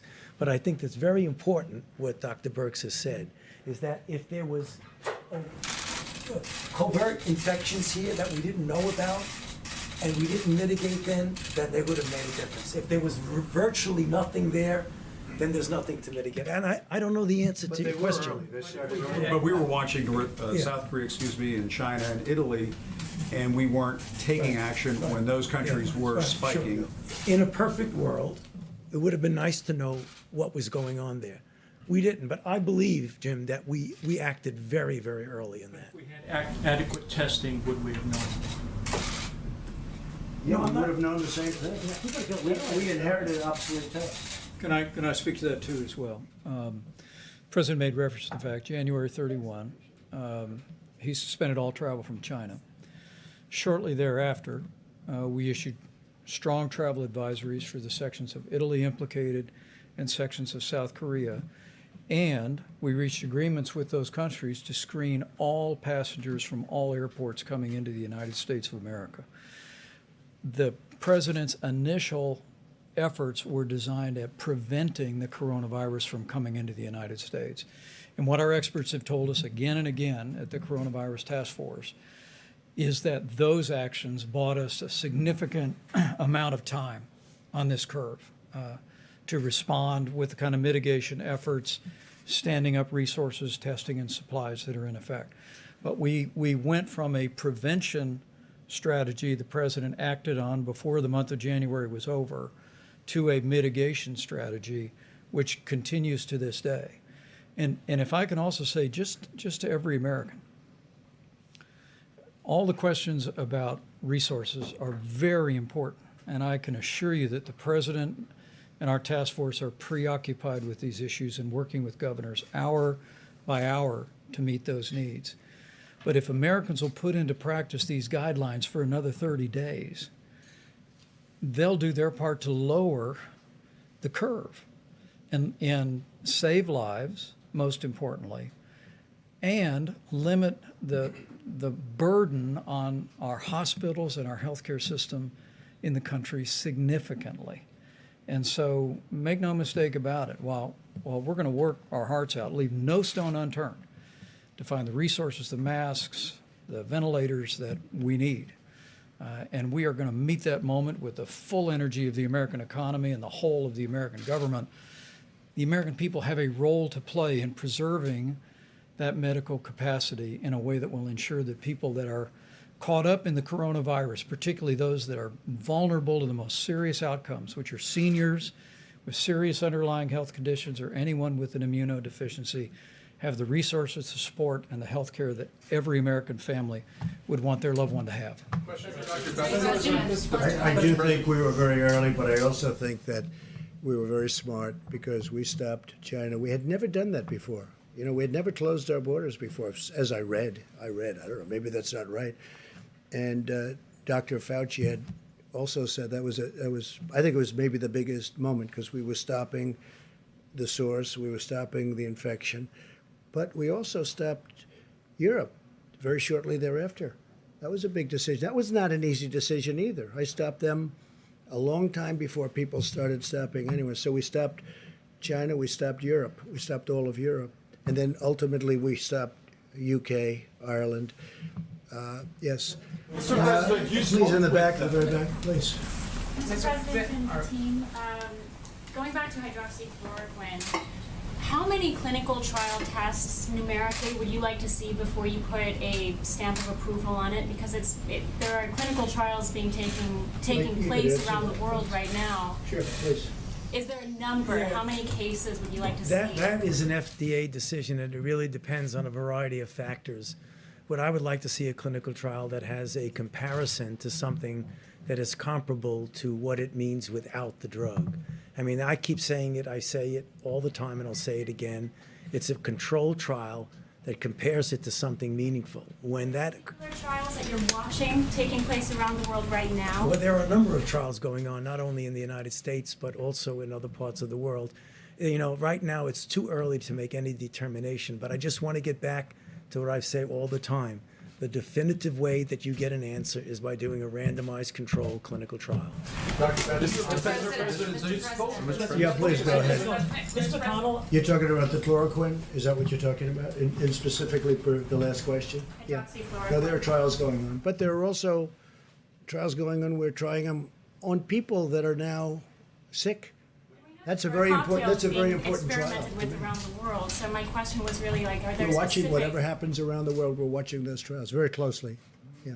Mr. President, Mr. McConnell had a line today. He was on Mitch McConnell. Yeah, he said that impeachment diverted the attention of the government. Do you think that in any way this was happening and building at the same time?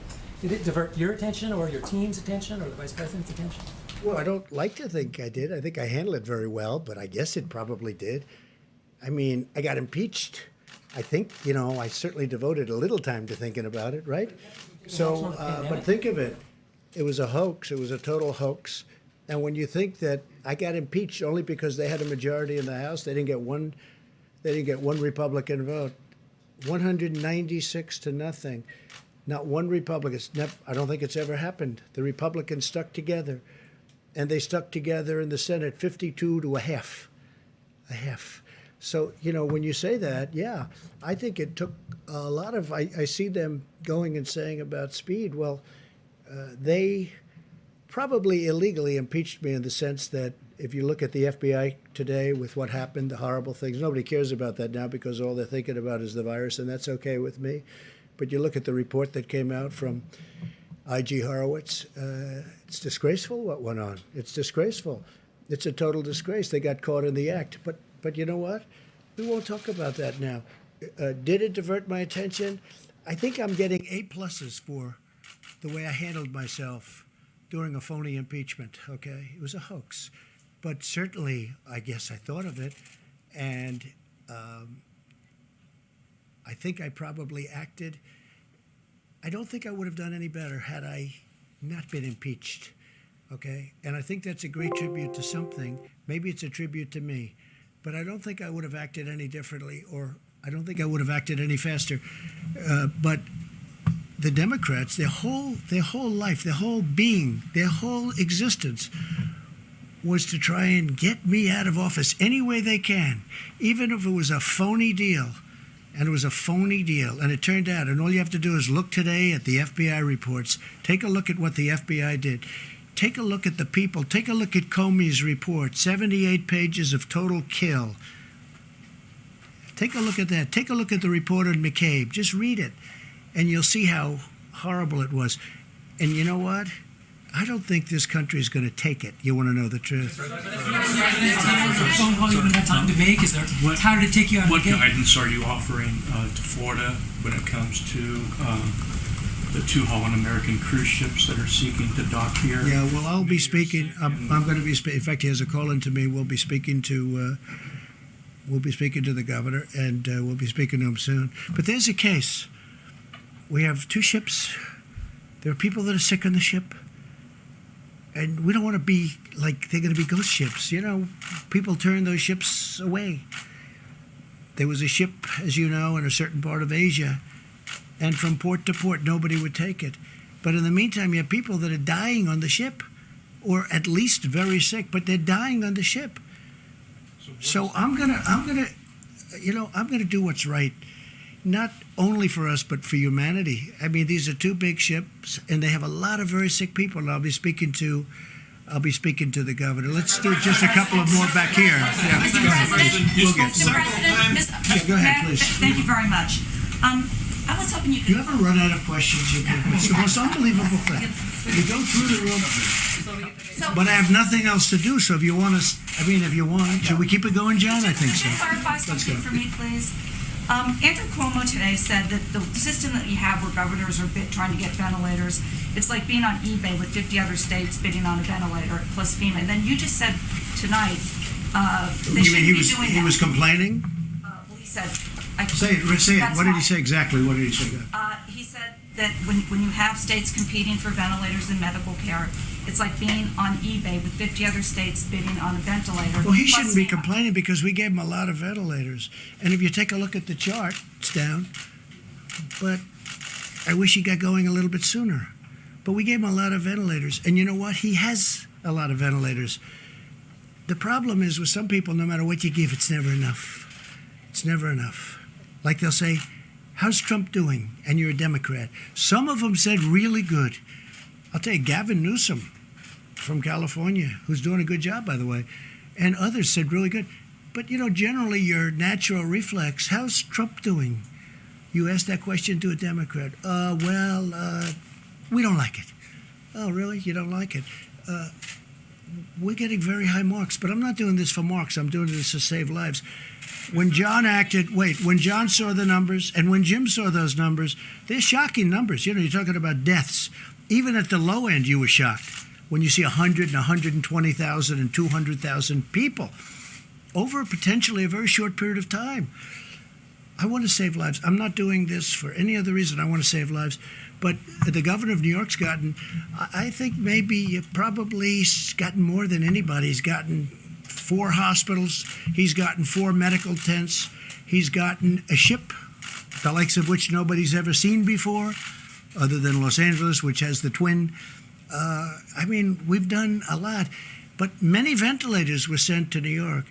And Mayor de Blasio, I'm getting along with Mayor de Blasio great, and I think he's very happy with the job we're doing too. We're sending a lot of, actually Mayor de Blasio had an interesting request. He wanted people, and we're sending medical people. You know, a lot of people, a lot of the states aren't having a problem with ventilators, they're having a problem getting medical people. And we're sending a lot of people in, military, very talented people. Who didn't go? Go ahead, and then I'll do you second. Your response to that question earlier was that they shouldn't be doing that. If they need something, if they need them, they shouldn't be doing what? They shouldn't be. The governor shouldn't be competing with each other. No, they shouldn't be competing, and they should call us. Wait, no, I don't want them to compete because all they're going to do is drive up the price. I don't want them to compete. They should be calling us, and we can work it so they get the ventilators and they get shipped directly. If they're competing, if they're calling, even if there's only 2 of them calling, they're going to just drive up the price because as nice as some of the people that do ventilators, they do want to make money, okay? Now, you know, New York had a chance to buy 16,000 ventilators. I guess they didn't take that option. That was in 2016. And that's a hard option to take because it's a lot of money, and who would ever think you need 16,000 ventilators? Who would ever think it? But this is a very unique time in life. And I think, you know, I'm dealing with New York, and we're having a very good relationship. And you see what just happened in Central Park with the tents. I mean, we're having a really good relationship. Go ahead. You didn't get one, and then we'll go to you. Thank you. Gavin Newsom, you mentioned Gavin Newsom and the job that he's doing. I'm interested in what you think California has done to contribute to the suppression of the curve. Well, they've done a good job, California. Now, let's see what happens, because we could have a spike, doctors. I mean, you don't know. They could have a spike where all of a sudden it spikes upward.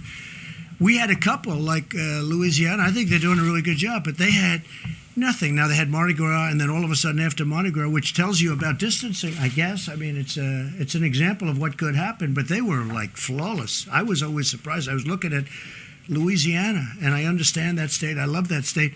And I'm saying they're in great shape. Then they have Mardi Gras. It was a big success, tremendous success, and then all of a sudden it went like a rocket ship. So that tells you about distancing, please. Are you concerned, though, about the homeless population in California? Because I know California officials think that it could spread like wildfire. Obviously, there's a say it again louder. There's a homelessness crisis in California. Yeah, they're obviously concerned that it could spread like wildfire in that community. So is there anything the administration... Well, they're looking at that very strongly, and I know that it bothers Gavin. I don't know if it bothers Nancy Pelosi, but she's got it in her district at a very high level. They have to be very careful. They have a very big homeless population in an area which just a few years ago didn't have anybody in those areas. And they're living in the streets. And I know that some people in California are working on that very hard. Mr. President, you spoke several times with Prime Minister Trudeau, President Macron, and at the end of last week, President Macron talked about an important initiative that you and him would launch. Any news on that? No, we're talking about something that will be very positive for the world if we do it. We'll see if we do it or not. Well, I don't want to talk. It's a private thing, but it will become public if we decide to do it. But positive. Our relationship with the president, our relationship with France is, you know, I think extraordinary, very good, probably as good as it's ever been. Get back to your comments about what could have happened and the actions that you took. Is there any fairness to the criticism that you may have lulled Americans into a false sense of security when you were saying things like it's going to go away? Well, it is. And that sort of thing. But Jim, it's going away. But when you were saying it's going to go away, hopefully at the end of the month, and if not, it hopefully will be soon after that. But hasn't your thinking on this evolved? Jim, it is going away. Hasn't your thinking on this evolved? You're taking it more seriously now. I think from the beginning, my attitude was that we have to give this country... I know how bad it was. All you have to do is look at what was going on in China. It was devastation. And look at the numbers from China, those initial numbers coming out from China. But, you know, I read an article today which was very interesting. They say, we wish President Trump would give more bad news. Give bad news. I'm not about bad news. I want to give people hope. I want to give people a feeling that we all have a chance. I mean, when you saw the numbers, and when John and all of you saw those numbers, and you're saying 120,000 people, you mean that's good? 100,000 dead people within a short period of time. I want to give people a feeling of hope. I could be very negative. I could say, wait a minute, those numbers are terrible. This is going to be horrible. This is a horrible thing. Hey, Jim. Last month and said, okay, let's go to the beach. Let's go to the airport. Let's go down to Mardi Gras. Well, there were a lot of people. There were a lot of people that could have said that. We didn't say that. Fortunately, I didn't say that. And that was an alternative. We talked about it. That was always an alternative. That's what I said. Let it rip. Let it ride. Do nothing. And we could have had 2.2 million dead people, more than that, because I didn't do that. And we did catch it early, and we stopped China really early, and we stopped Europe really early because I saw what was happening. What happened is I stopped Italy because Italy was really heavily infected. We started off with certain parts of Italy, then all of Italy, then we saw Spain. Then I said, stop Europe. Let's stop Europe. We have to stop them from coming here. Europe. I love Europe. But they were having problems. I don't think anybody did a better job than that, especially when you see the 2.2 million number. And I hope we're going to be substantially under the numbers that you're looking at on the minimum side. Then I think we will have, hey, look, it's still tremendous death. You weren't just hoping that it would dissipate, that this would disappear. I want to be positive. I don't want to be negative. I'm a positive person. Somebody said, oh, I wish it'd be more negative. They literally have that. It's in one of the wonderful newspapers today. I wish it'd be more negative. Well, this is really easy to be negative about. But I want to give people hope, too. You know, I'm a cheerleader for the country. We're going through the worst thing that the country's probably ever seen.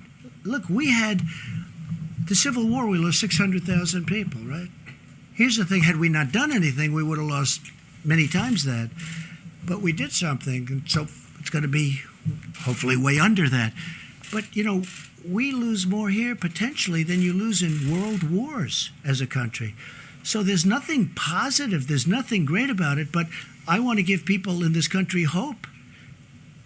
I think it's very important. It was going to be this severe when you were saying this was under control. I thought it could be. I knew everything. I knew it could be horrible, and I knew it could be maybe good.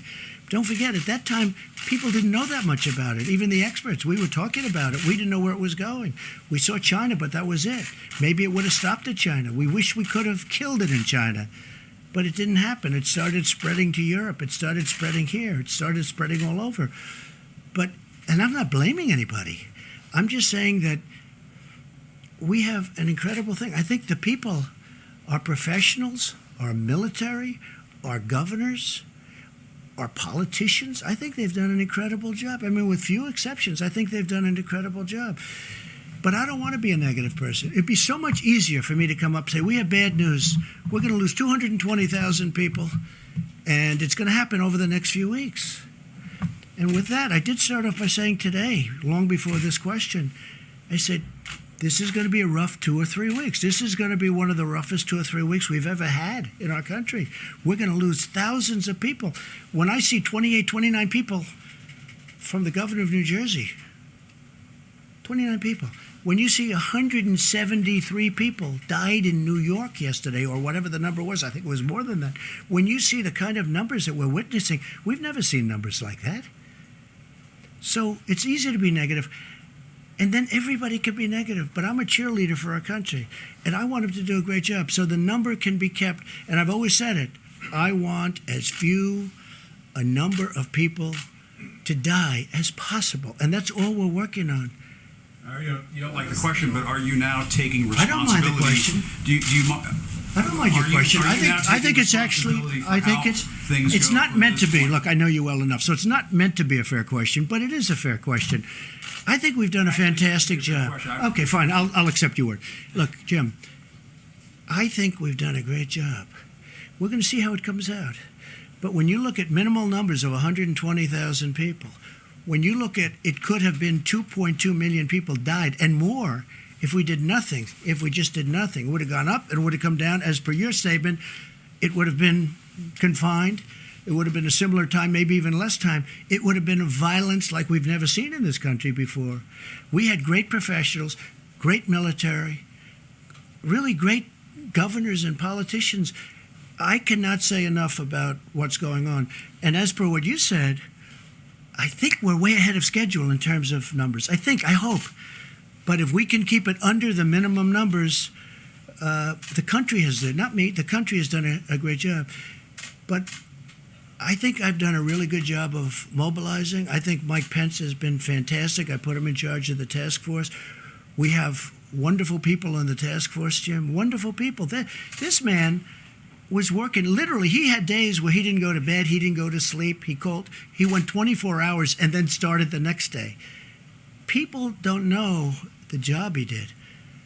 I didn't even know he was that good of a manager, to be honest with you, Mike, okay? And you know, you never know that about somebody until they're tested under fire. But he saw it very early also. We both did. They saw it very early. They knew pretty soon. They probably knew sooner than anybody because that's what they study. That's what they do. Must be a depressing business, right? Must be a little bit depressing. But they've seen it all. Go ahead, Jim. Could I ask Dr. Fauci a question about a headline that's been running all day to get his perspective on it? There is a professor from MIT, Dr. Fauci, who suggests that coronavirus can be carried on droplets a distance of 27 feet. Do you buy into that? And if that might be the case, does that suggest that current social distancing guidelines may need to be extended? This could really be terribly misleading, John. What it was looking at the distance that droplets fly by speaking, by coughing, by sneezing. So if you go way back and go, achoo, and go like that, you might get 27 feet. But so when you see somebody do that, get out of the way. There are some people but that's not practical. I know people that can do that is not practical, John. I'm sorry, but I was disturbed by that report because that's misleading. That means that all of a sudden the 6-foot thing doesn't work. That is a very, very robust, vigorous achoo sneeze. That's what that is. And that's not what we're talking about. You want to keep going? One more. I have one more, sir. Go ahead. Have that over. I've got a follow-up on the mask, sir, but first, you mentioned Franklin Graham earlier, Yes. talking to him. As you know, his father, Billy Graham, was a trusted spiritual advisor and friend to many presidents. A lot of your predecessors in times of national emergency reached out to pastors and other spiritual counselors. Have you done that during this national emergency? Well, I never say that, but Franklin Graham is somebody that's very special. I have many very special people, and very many special in the evangelical Christian community. You can talk rabbis, you can talk a lot of, I have tremendous support from religious leaders. And Franklin Graham, I just spoke to him today for an extended period of time. I told him what a fantastic job you're doing. And he does this. He loves doing it. He loves helping people. And he loves Jesus. That I can tell you. He loves Jesus. He's a great gentleman. Go ahead. On the masks, sir. On the masks, maybe for the doctors. The what? On the masks. Is the reason why there's no CDC recommendation for the public to wear masks because they're meant to save and preserve the masks for the medical workers, or is it because the virus is not primarily transmitted through the air? So there was the CDC does have recommendations on their website about masks that came to the task force several weeks ago about if you're infected, wearing a mask to protect others. And if you're working with someone who's sick and you have to be that worker in the household, because remember, we want people in the household being taken care of, that they should wear a mask.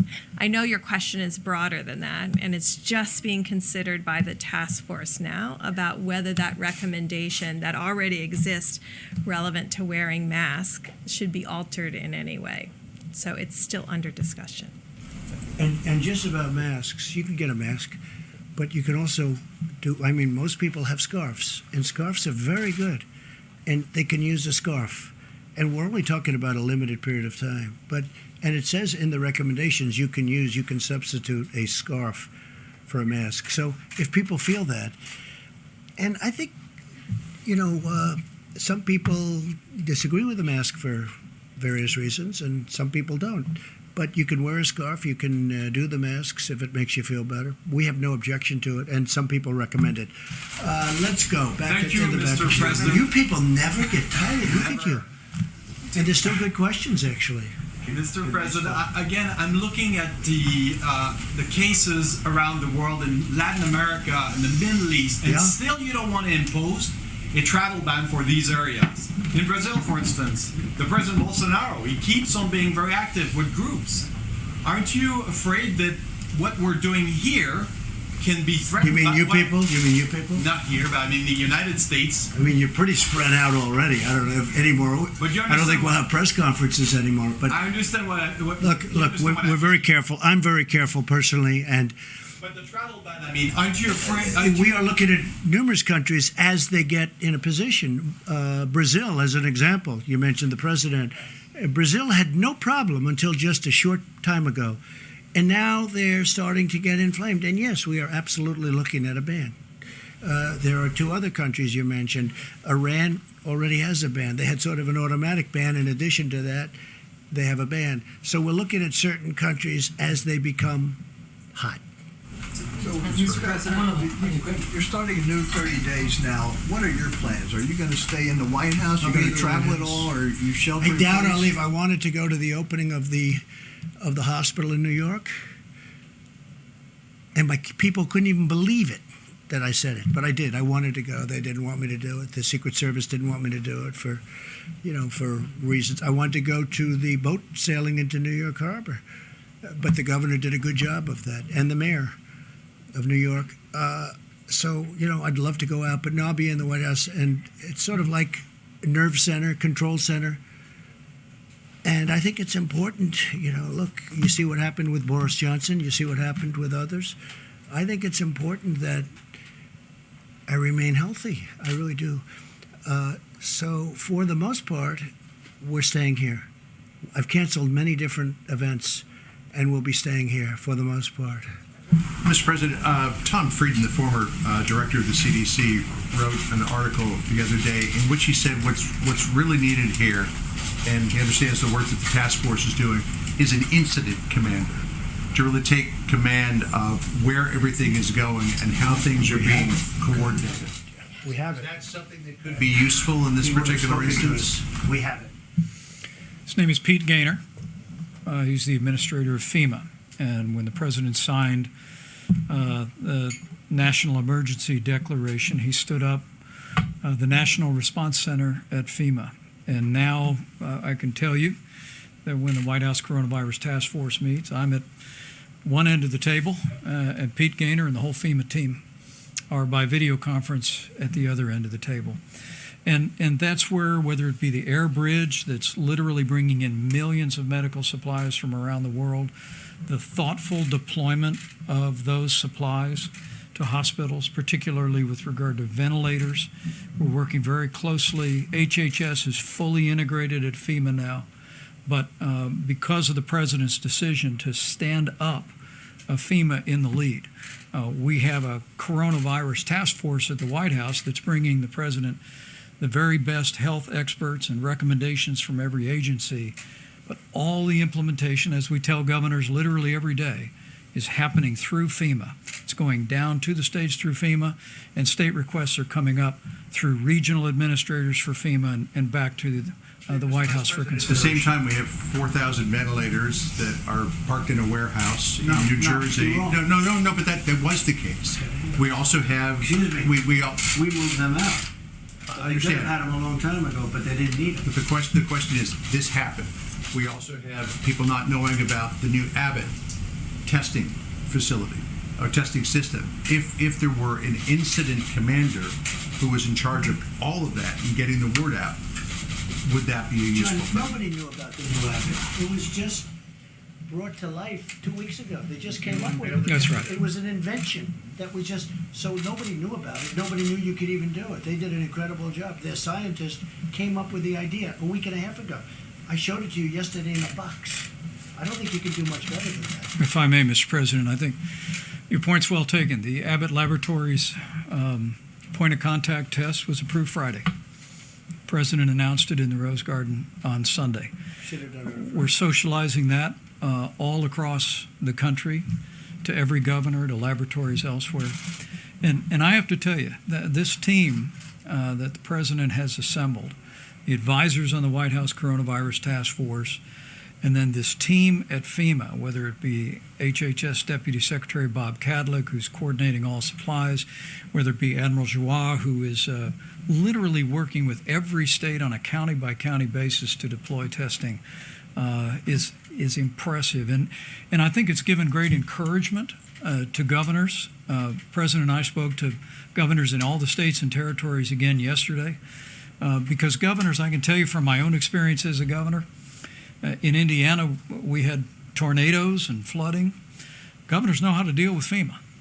And as soon as the president stood up FEMA, declared that national emergency, what I'll call a certain amount of muscle memory kicked in states around the country. And we're really seeing a tremendous efficiency and communication, and that's how we're going to go forward. Again, the president's vision here is FEMA's vision, which is in response to a health crisis. It's locally executed, state managed, federally supported, and I have to tell you, we're seeing that whole process spinning up every day, and I hope Americans looking on are encouraged by that system. And I know they're hearing from governors around the country about the flow of resources and testing and supplies, and we'll continue to keep that, what you call an incident command, what we call the Federal Emergency Management Agency, working 24/7. And I have to say this, I've had, in the last less than a week, 3 governors call up that truly have disliked me over the years, even before I decided to run for president. And they said, I have to tell you, you've done a great job. You and your team have done a great job. These are 3 governors, respected, very respected in 2 cases. And they said, like or not like, you and your team have done an incredible job. And I think they have. I think they've done an incredible job. Go ahead, please. Mr. President, thanks so much. My first question is on modeling. Was there any kind of White House modeling based on whether or not there would be a national lockdown or some sort of guidance to every single state that they needed to have lockdowns? So all of the modelers who presented I just want to thank them again, because they assembled from around the globe very quickly about 2 or 3 weeks ago to before we announced the first 15 days to show all the implications of closing the schools, having people stay in their homes, and that's how it was modeled. Stay in your homes, social distancing of 6 feet. So no one actually termed it a lockdown. As far as I remember, it was more about staying in your home. And I think the difference was, and these weren't in the models, and I think when you talk about could we have known something different, I think all of us, I was overseas when this happened in Africa, and I think when you looked at the China data originally and you said, oh, well, there's 80 million people or 20 million people in Wuhan and 80 million people in Hubei, and they come up with a number of 50,000, you start thinking of this more like SARS than you do this kind of global pandemic. I'll just be frank, that when I looked at it, I was like, oh, well, this is not, if as close as those quarters are, So I think the medical community interpreted the Chinese data as that this was serious but smaller than anyone expected, because I think probably we were missing a significant amount of the data now that when we see what happened to Italy and we see what happened to Spain. And so what was modeled is not a lockdown. 2 countries did remove people from homes that were positive and put them in separate spaces. That also wasn't modeled, but it could be modeled. And so we could go back and ask the modelers about lockdown versus not lockdown, but what they modeled was people staying at home. I guess what I was asking is, for best case scenario, since it says best case scenario is 100,000 people, I know you're trying to get that number even lower, but is best case scenario every state basically having lockdown behavior, not maybe actual lockdowns, but basically everyone staying in their homes? So if that's true, why not tell every state to do that? It's everybody social distancing by 6 feet when they're outside. And that is probably absolutely the key more than anything else is if you're never within 6 feet of any single individual, then you've controlled the virus. There are different methods to get you to that point. And I think what I've heard from our president and our vice president is they trust the American people to understand that they can be outside, take walks, be 6 feet away from anyone else, and be in their homes. And we trust them to do that without having to lock down. And then, Mr. President, a question on ventilators. I just want to add, I think the one thing nobody really knew about this virus was how contagious it was. It's so incredibly contagious, and nobody knew that. This is like, I don't know that anybody's ever seen anything like this. Normally you'd have to get close and touch and this, and a lot of things have to happen. This is just like, it's truly invisible and so contagious. And I don't think any doctor knew it at the time. I don't think anybody could have known it. People have not seen anything like this. Yeah. So a question about ventilators. You talked about the fact that you don't want to see states bidding against each other. The governor of New York, Andrew Cuomo, said that there should be a federal system where the federal government sets the price, the federal government distributes the ventilators. Why not have that kind of system? Why have this? Well, essentially we do. We've distributed thousands of ventilators, and we have now thousands of ventilators, and we're buying them at a good price, and we're actually making them by the thousands. We're making them. You saw yesterday where Ford is going to have a tremendous number. They're looking to make 100,000 ventilators. Ford has been great. General Electric Healthcare has been great. General Motors has come a long way. I have to be honest. They're working very hard. We're making thousands and thousands of ventilators. You know, at the end of this, and there will be, don't say I'm optimistic, because I don't want to, I wouldn't want to do that. But I am optimistic. I'm a very optimistic person. Let me tell you, we will have thousands of ventilators. And what I want to do is make sure that we always have plenty for the future, but then we want to help Italy and France and other countries that you don't even know about yet with all of the problems they have, because ventilators are very tough to come by. They're very hard to make. They're very complicated. They're very expensive. Yeah, please. Is Governor Cuomo mistaken? You could go ahead. Go ahead. Is Governor Cuomo mistaken when he's saying that? Well, I don't know. I can't take your interpretation of what he said. I don't know what he said. I think he's been reasonably generous, considering he's a Democrat, and I think he'd like to run for president. So I think he's been pretty generous under those circumstances. But he's been very generous to me. Look, I got him ships, I got him hospitals, I got him a lot of things that he never thought he had pay dirt, okay? And I've been very generous on ventilators. If you look, they had 2,000 and 4,000. They had thousands of ventilators in his warehouse, in their warehouse, waiting to be picked up. They never picked them up. So I'd have to hear it from him, face to face. Do you want to add? How about one more, and we'll see you tomorrow. Is that okay? Don't say that I cut it short. They'll say he. That's right. It could be almost tomorrow. But you know what? In the meantime, I'm sure people are enjoying it.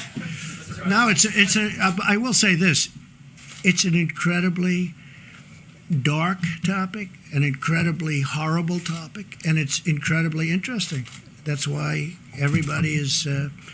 They're going crazy. They can't get enough of it, and they want to be careful. And I guess they're studying it for themselves. They're studying if they get it. A lot of people have it. A lot of people are positive, and they hope for the best. Because when this gets the wrong person, meaning a person that qualifies, generally speaking, under the list, it is ravaging. It is horrible. Go ahead. How about you in the back? Thank you. Is there any data to suggest that you're going to see a second wave at the point at which these stay-at-home orders, these lockdowns? Well, if we do see a second wave, because I've heard Dr. Fauci answer this question, if we do, we're going to be, I think, very well prepared. And the second wave won't be like the first wave. And with that, I better let him give you a little bit more to that answer, because I don't want to have him upset with me and say, I wish you would have answered that question. Come on, doctor. So when you talk about second wave, I think you really are talking about two different things that are a little bit different. So, for example, after the 30 days, if we get the mitigation that we hope will get us to the suppression that Dr. Birx was talking about, there's a danger if we don't continue to maintain that we have a resurgence right within the current outbreak. That's sort of a second wave, but it really is an exacerbation of the current wave. We hope that doesn't happen, and that's why we're really pushing and why I was so emphatic about making sure we abide by those mitigation strategies. The other aspect of a second wave is something that's just the nature of a virus that's, as the president said, highly transmissible and is going to be circulating in other parts of the world as we're going down, which I think we will, and I feel certain that we will. Then we have to worry about the next season. And as was just mentioned, that's when you use the experience that you have, the interventions that you've developed, and hopefully a vaccine that you'll be able to deploy as quickly as you possibly can. That's that second wave that really is more seasonal than an exacerbation of something that you pull back on. Dr. Fauci, can I ask you a question? A lot of very positive things are happening with the therapeutics and drugs of different kinds and the vaccines. I think a lot of very positive things are happening. Okay, one more. Please, go ahead. So under some of the worst case scenarios, there is a real scarcity problem. If you've given out, say, 7,000 ventilators and we've got 10,000 around. So I'm just curious, who signs off on those life and death decisions before GM and Ford ramp up? Well, I would say who's gonna sign Mike off Pence, myself, the head of FEMA, some of our generals that are working that are doing an unbelievable, we have generals that are working that are unbelievable talents, unbelievable leaders, and it'll go through one of 3 or 4 people if it comes down to that, and I hope it doesn't come down to that because I think we're very well equipped, and it's an honor to be here tonight. I appreciate it. I appreciate your interest. I think there is a great interest in it, and we'll see you tomorrow. We'll see you tomorrow. Thank you. Thank you very much. Thank you, sir.